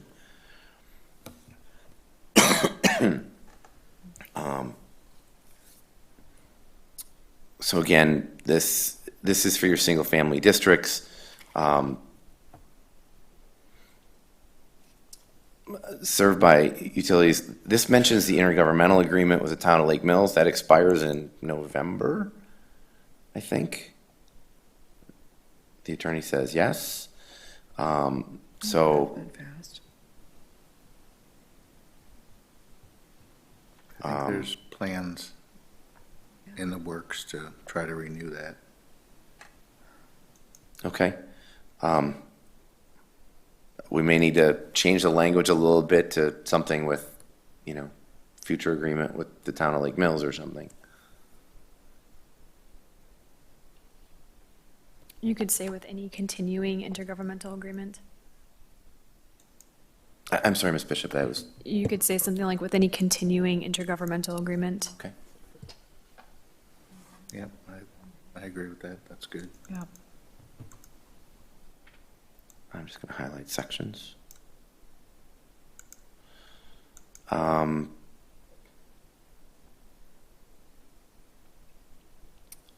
So your housing chapter in the existing code kind of outlines some very specific kind of neighborhood development criteria. We don't specify for single-family housing, like we do for other development types for character issues. So just a reminder that is not something that's regulated by code. Generally, in new development, the developer, I'll say, vets their own product. And it's not like it used to be where a developer would then, lots of the development were built on by multiple different developers. These days, the developer is also the builder. It's their product, so they control it pretty closely.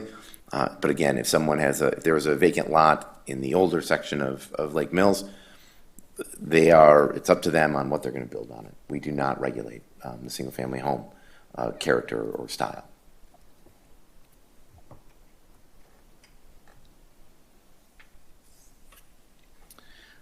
This next one is just trying to make sure that predominantly the community is single-family neighborhood, and that when we have a planned neighborhood, as we talked about, that majorly, this says 60 to 70%, we'll have that type of balance. So, and that's in keeping with what your historic numbers have been.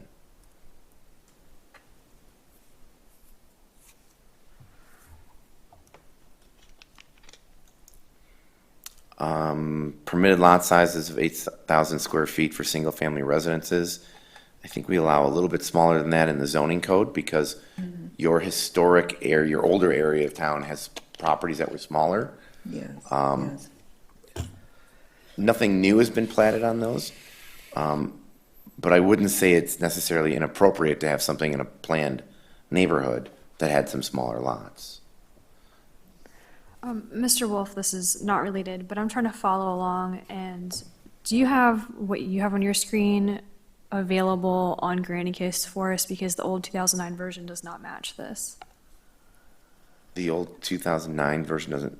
Unless I'm in the totally wrong section, but the 2009 version of the comprehensive code that was attached for this meeting is different than what you have there.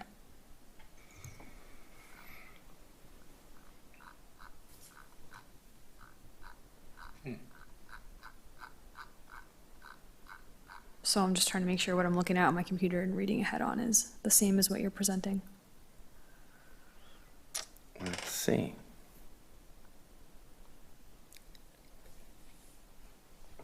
So like that number one, the whole second part of that paragraph number one is not what you had in your Word document. And again, this is the adopted plan document, so that's where I'm baffled. I'm sorry. Okay, Ms. then Bishop. I'll go back to the city website and pull it up then, instead of using what was provided today. Is that the resolution?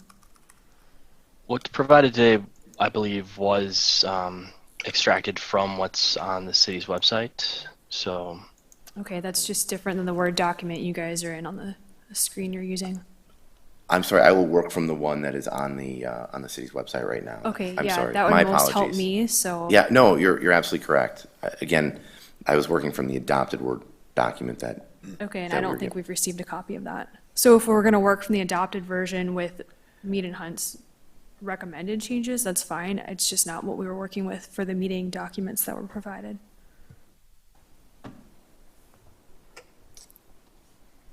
probably what's happened is the Word document you're working from may be, yeah, it may be a working draft, although it does say final adopted.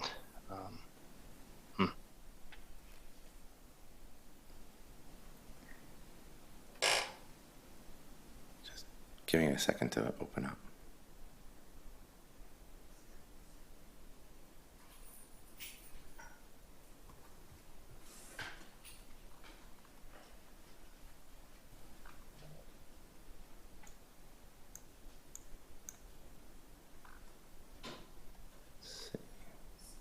So, Mr. Wolf, what we were provided starts on page 67, if that's where you're gonna scroll to. Yeah. Yeah, okay. Thank you. And then with the policies for the intergovernmental agreement, that was page 68.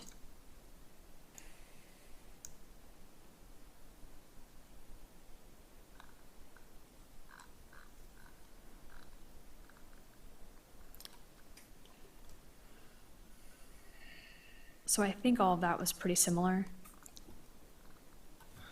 And then starting here at paragraph 1 again, we Okay. have that whole rest of the paragraph 1 that was not in the Word document. So that's what I was trying to read while you No, guys were I going over it. appreciate that. Thank you. So no extending. We get down to here.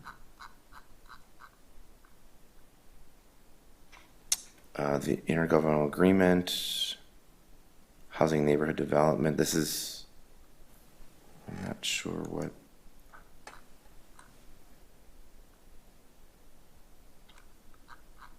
Sorry.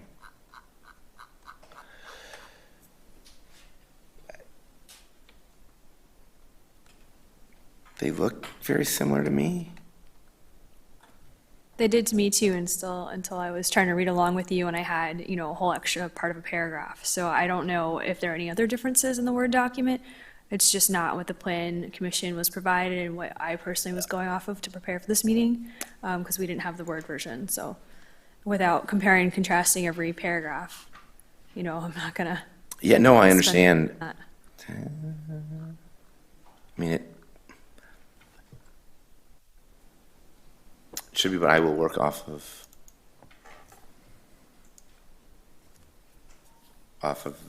this. So again, we talk about the permitted lot size of 8,000 square feet. We actually have smaller permitted lot sizes in Lake Mills because of the older sections of town to make them legal and conforming through the zoning code. So this might be something that needs to be slightly revised. For reference, we go down to 5,000 square feet for the R18 district, 7,200 for the R16.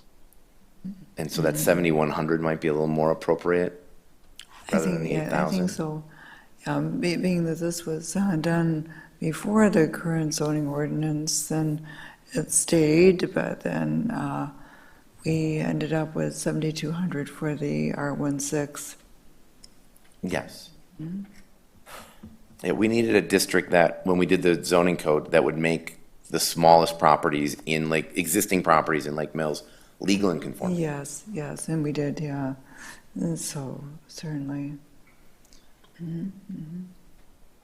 So this point number 5 that says encourage most single-family development to incur on lots less than 15,000 square feet or less in area, except in instances of lot that include wetlands and other environmental corridor features. I'm not saying that there's anything wrong with a 15,000 square foot lot. That's 3 units an acre. However, that's not your historic development pattern. A 10,000 square foot lot is a quarter acre lot. And I ask you about this, for new development, what would be appropriate, right? I guess I'm not a fan of this statement in here. I think it's very, if all you want is new large lots, it's a good statement, if that's all you want. I don't know if that is particularly what you want. No, I think that the statement there, number 5, could be really stricken, and there are other things that cover the concerns that are reflected in number 5 without having to make this a particular reference to 15,000. I think the whole thing is unnecessary and it's already covered. My only thought is, I drove through town recently, and it was downtown, and the house took up like an entire block, and then it was like small house, and that's what I thought when I read that. That's what that was going toward. Was like, we're not going to do that. When I read this, it says that you want less than 15,000 square feet, but I think you want something that's more than, that's in that kind of 8 to 12,000 square foot range. And then we have our zoning code, which exists now, and we're going to look at again. So I don't think that the number 5 has to be there whatsoever, because you have to look at the probability of the demand for such a site. Yeah, you're not a community that's going to get estate-sized lots. Great. That's just not your development pattern. No. Okay. Ensuring a mix of single-family lot sizes, as we talked about, to have housing diversity and affordability goals. It'll be led by the developer, but, you know, giving them the opportunity. So I think that's still a good statement.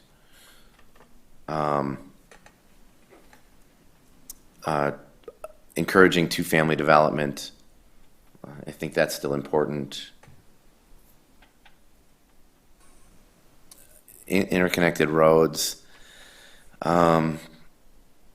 Requiring local streets not more than 32 feet measured curb. This is a very specific.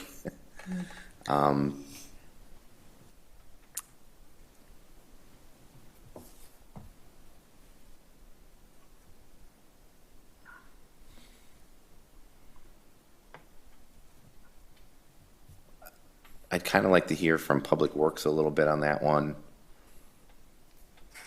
I mean, the goal behind, I get the idea behind the statement is that you don't want roads wider than you need them. Yeah.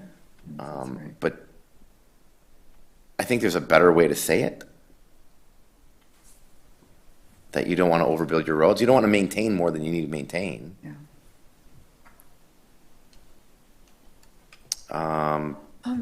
You know, Minimizing potential for incompatible land uses. Again, we've talked about these things. Buffering.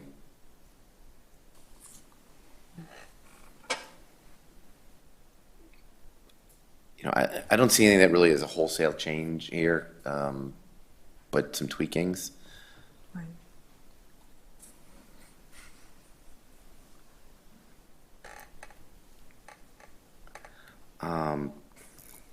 As we move into the two-family policies and programs, this is where limiting the number of duplexes within a development. You're saying if you have 12 single-family homes, your 13th can be a duplex. I don't know how many of you lived in duplexes as you were transitioning towards single-family home ownership, but it was pretty common. Thoughts on this?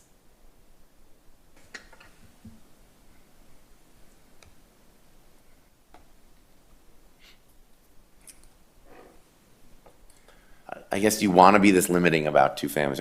Do we have a fundamental opposition to two-family houses? I would hope No, not. no. I'm sorry, Mr. Holman? I would hope not.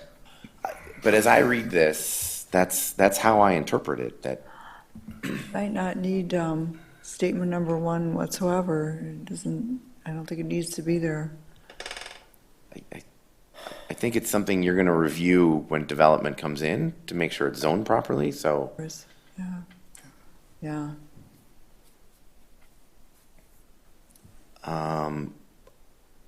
The statement about allowing two families to be placed on corner blocks, yes, that's a great thing. You know, because again, you can have them face different streets and then they look like single-family homes, but Does statement number 2 even belong there? Isn't planned neighborhoods referred to further down in the document?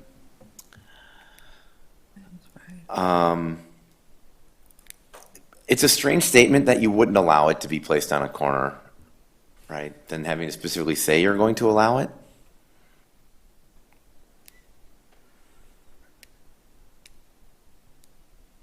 I think it can come out. Okay.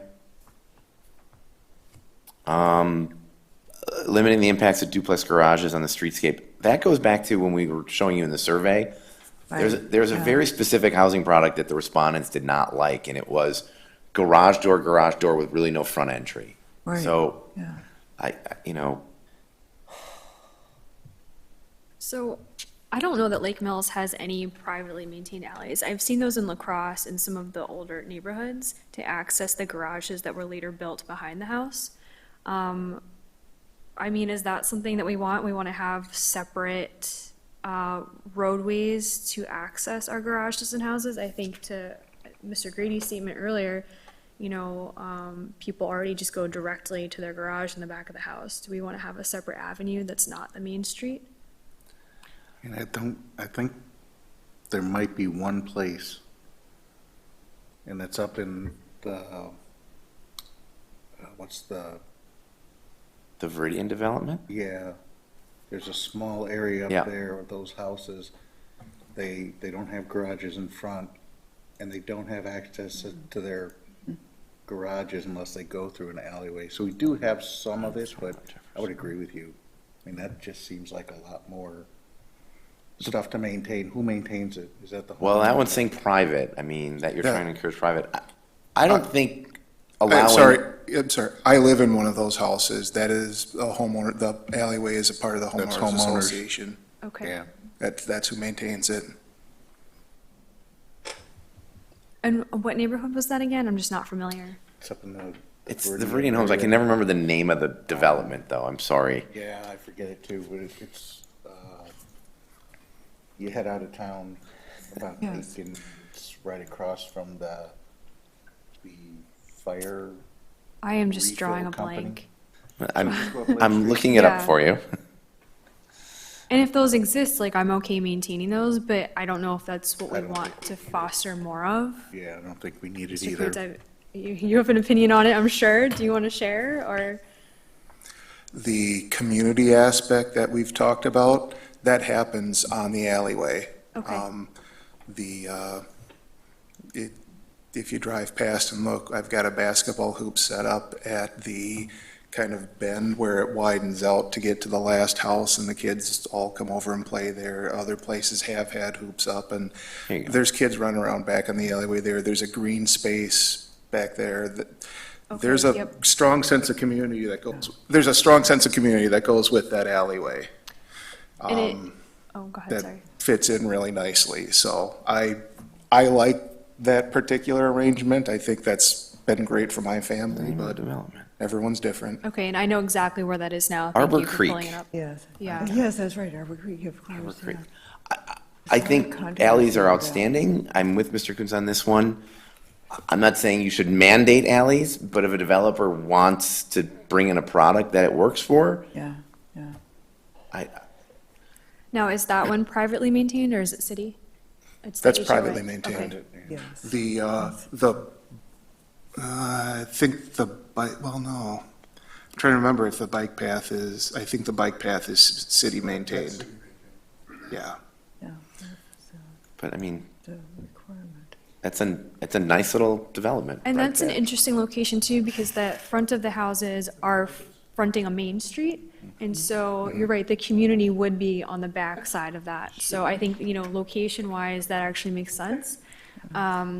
The only other neighborhood that I had an experience with this was on the north side of La Crosse, and it's a traditional neighborhood for that area, right? But every single garage that was built faces the back, and so you have those alleyways that are the access to those garages. And I see that as being very different from the traditional close to downtown neighborhoods that are here in Lake Mills. Yeah, so I think to your point on this consider the use of privately maintained alleys.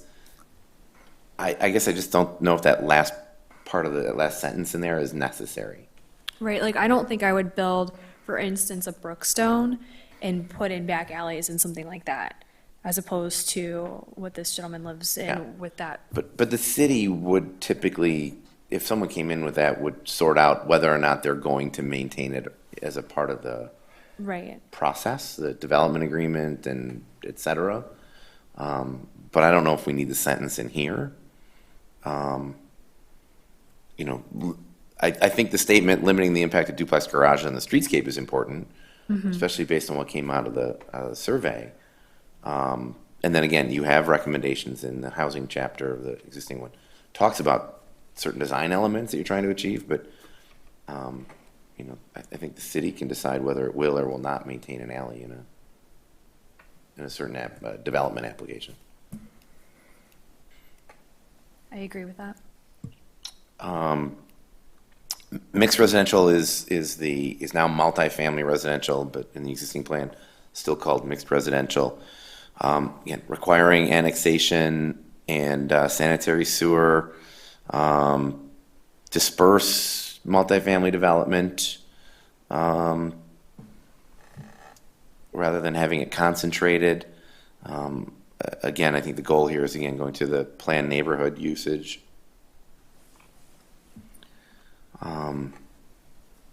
New building sizes, 8 to 16 units, you've been doing that. But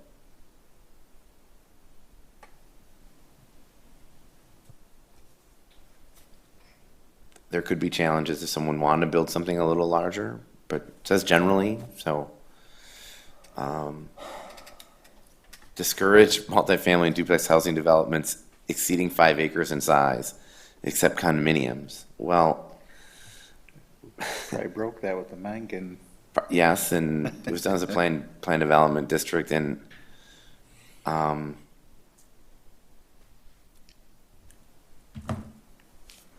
seems a bit limiting. I get that you don't want to open the door for something, but I think you have other areas of a comprehensive plan in your zoning code that make sure that you're getting a good development. Yeah. You probably don't need that statement in there at all because, first of all, there's going to be a future land use plan. And that is going to do a substantial amount of indication as to where certain developments should go. And so I don't think you really need it. I'm okay with taking it out. I just think we have to be very careful because in the survey, our respondents specifically do not want large condo or large apartment developments. So as long as we're managing that in other places, we don't have to limit it to less than 5 acres in this one sentence, but we just have to be aware of, we did the survey, respondents do not want these large developments.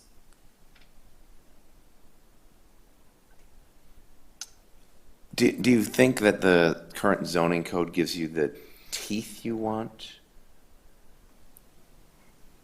I haven't looked at it for this one instance, but in other instances, probably not. I think there's a lot of leeway. Leeway can be good, and I haven't heard specific complaints, but I think there are areas that could be outlined better to, especially, as we look at expanding and going north or going south.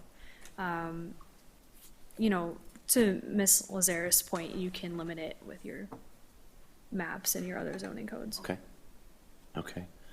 The next one is consider change to the zoning code to require additional site and building design guidelines that were recommended in 6. That was done as part of the zoning code.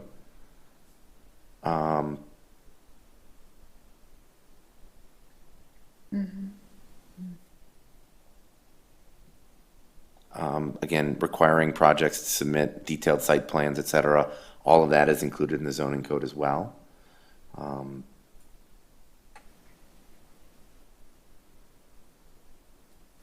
You look like you have a question? Oh, I thought you had a question. I'm sorry. Okay. Not yet. Okay. And then requiring mobile manufactured homes to be limited to mobile home parks of not less than 10 acres.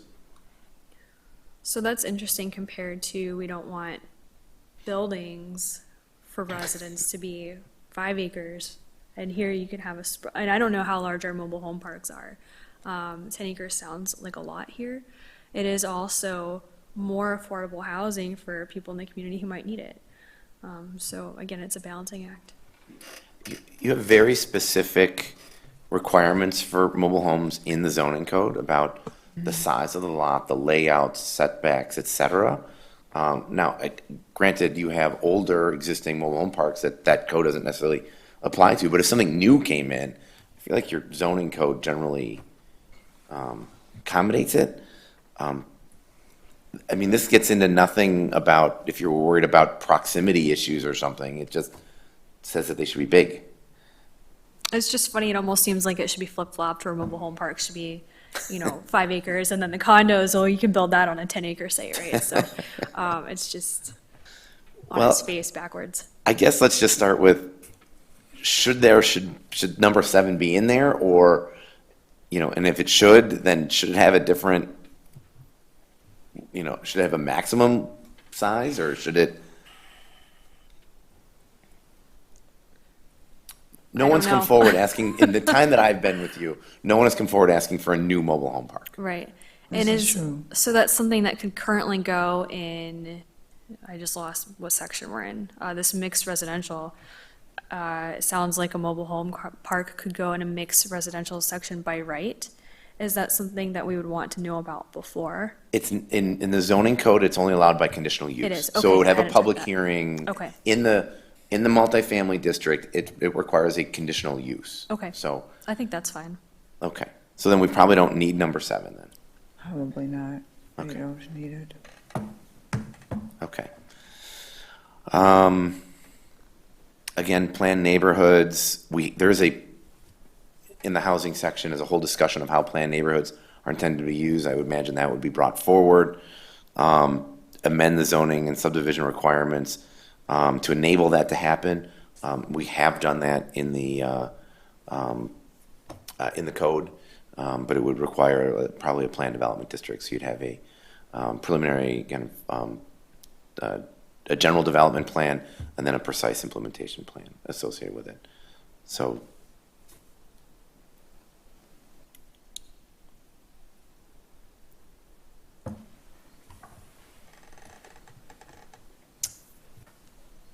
we are at almost 8:30. And we are now transitioning to the non-residential. Yeah, yeah. This would be, everyone, this would be a good time to have a, let's say, a 7-minute break until it is 8:30, and then we'll commence with the rest of this discussion and the other items.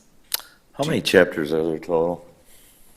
How many chapters are there? Yeah, we're in chapter 3-ish, 4. Oh, there's 9 technically, but I don't want to beat a dead horse, but in the last hour, we've changed about 3 words. I know. I just don't get this. We're rehashing. I'm just not in support of rereading this. Well, I'm- what we've done is we've taken up what we passed in 2009, and now we've had the result of what has transpired since 2009, so we are better able to, look at this and tweak it. Whereas if we had tried to do this in 2009, we wouldn't have any clue how to tweak it in 2009 because we wouldn't have the experience of the past 13 years. I understand, but it just doesn't seem significant enough. Well, you still have to go through it. So now we'll have a 7-minute break. Nobody's here at your meetings. You don't want to hear the public. This is why nobody shows up. I'm never going to get to talk. You guys are going to go another 6 chapters, as he said. I'm probably never going to be welcome to another meeting again. But this is ridiculous. And it should be embarrassing. I haven't seen not one of you, not you on yet tonight while this is going on. And you don't want to hear from anybody that was sitting here. I second the break. Very well, very well. Yeah, we'll have a 7-minute break.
All right, we're resuming the Plan Commission meeting of June 28th after a 7-minute plus break.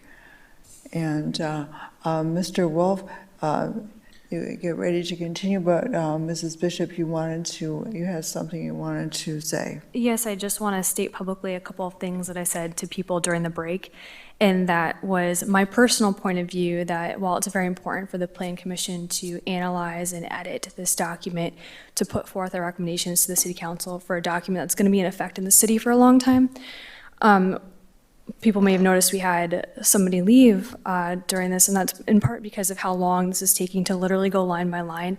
And so I was saying to the others that going into this, I had thought we would be receiving recommendations from our professional planner on some of these items, taking into consideration the responses from our survey to, in essence, streamline some of the process and how long this is taking. And the additional thing I was saying is that's not at all to take away the process from the city or from the Plan Commission, but to help us focus the discussion on changes that may be needed based on what our community wants, instead of, line by line changing one word or two. We could have a product going into this meeting with our meeting documents that we've already reviewed and seen those recommendations, and we can start thinking about before we come and sit here in this meeting. And my personal point of view was that that was in some ways a better use of our time.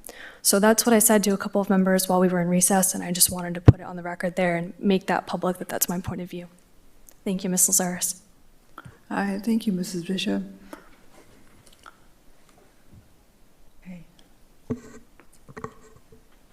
Just to follow up with Ms. Bishop, we absolutely can bring the documents forward in that manner, and certainly will if that's how we're being directed to do so. We want to make sure that we are using your time efficiently, and that the public has ample opportunity to review changes of the document, and that you can, as a group, debate, discuss priority issues, policy changes, et cetera. We certainly can do that. And my suggestion then would be to not move forward the remainder of this, because we're just transitioning to the non-residential components, that we can bring all of that back and cover it much more efficiently at a subsequent meeting, and likely in combination with the community and utilities chapter. You're kind of looking at me, Mr. Wolf. I would let that go to the Plan Commission. I think I've made my personal Yes. opinion known, so. All I right. don't agree with it. How about the rest of you? I would prefer that approach as well. All right. It sounds like we're concurring that, what I'm hearing is that this is a good place to stop our review for this evening, and we'll pick it up again the next time. Is that, am I getting that, is that what I'm hearing? Yes. Very well, Yes. very well. All right. Well, in that case, we'll look forward to looking at the rest of the land use plan update and the utilities and community facilities as well the next time. And no member of the public is yet here for item number 6. I would like the record to reflect that at the start of the meeting, there were approximately 6 people here, and there are Right. none left now. Right, right. So then, for the record, Mr. Grady and Mr. Holman have been absent since we reconvened. Mm-hmm. Yeah, well, we currently have a quorum, so we are allowed to continue without their presence. So I think that might be something to consider in the, well, there you are now. Gentlemen, we have decided that this is a good stopping point, and that we can commence this the next time where we left off. One thing we could do, we listed as item number 6 the public comment, but as we were taking quite some time, the public who was interested, they all left. And so what we could do is, we could maybe have that as a separate item at a future meeting after we have done some of this. Then we could just have a meeting where we hear specifically from the public, and it's in the comment, it could be heard about the parts of the update that have been reviewed by the Plan Commission so far, and now we've reviewed this part, we want to hear from you on these aspects of our update. And we would just do that right away, and then they're welcome to stay to hear what we have to talk about afterwards. That might work better if we hear from them right away rather than that we don't. So, and now we can see Mr. Carranza too. All right. Does that sound all right? Mr. Wolf, Mr. Carranza, Plan Commissioners? Ms. Lazarus, Yeah. if we're on number 6 in the public comment portion, I just want to say publicly, I don't know who the gentleman was who was here, but if there's something you want to tell your Plan Commissioners, your council members, please email us. We really do want your feedback. That's been the focus on why we spent 3 months talking about this survey and how we were going to get people to respond. The public comment portion is set up to be the very first part of the meeting, and that's so we can hear your comments at any meeting before we make a decision on an item. And so that is your opportunity to speak, and I really encourage people to do that. I know this gentleman has left, but, for anybody, I don't know if anybody's online, I don't think you are, please do reach out to us and speak at those public comment portions. We do take what you say into consideration.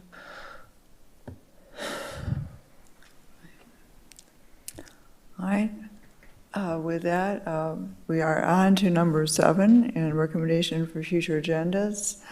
And is there anything that we should be aware of for July, aside from continuing our review? Yes, we are going to have a rezoning request come in, and if they have materials in, a conditional use permit, I believe. All right, very well. Very well. The conditional use will not be, but just an update, yeah. Thank you, Mr. Carranza. All right. I stand corrected. All right, very well. All right, that leaves us to item number 8, adjournment. I got a comment. Yeah. I want to clear a couple things up just from what I said earlier. My concerns with the existing zoning code are in regard to the existing part of town, houses that are already built, not new subdivisions, and issues we're addressing here with the comprehensive plan, because I might have muddied the water blending the two together. So I would like to bring some clarification and some new language to the Plan Commission in regards to the zoning code and how it is imposed on existing homeowners. That's the clarification portion.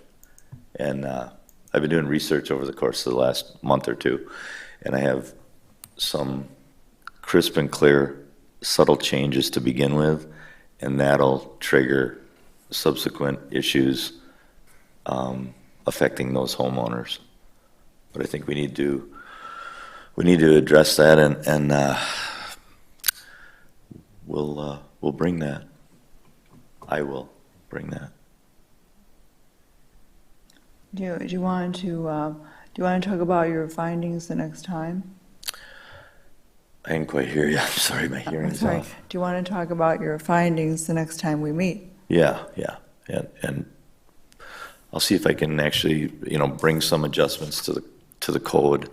And maybe I'll talk with Dan on what I have in mind and how to present it, because I'm actually not a skilled code developer, so I'm going to need a little help on that, to actually create the code. The code changes. All right, Thank you. all right. All right, Plan Commissioners, we're on item number 8, adjournment. Is there anyone who wants to Yeah, I move adjournment. All right. Mr. Coots will second.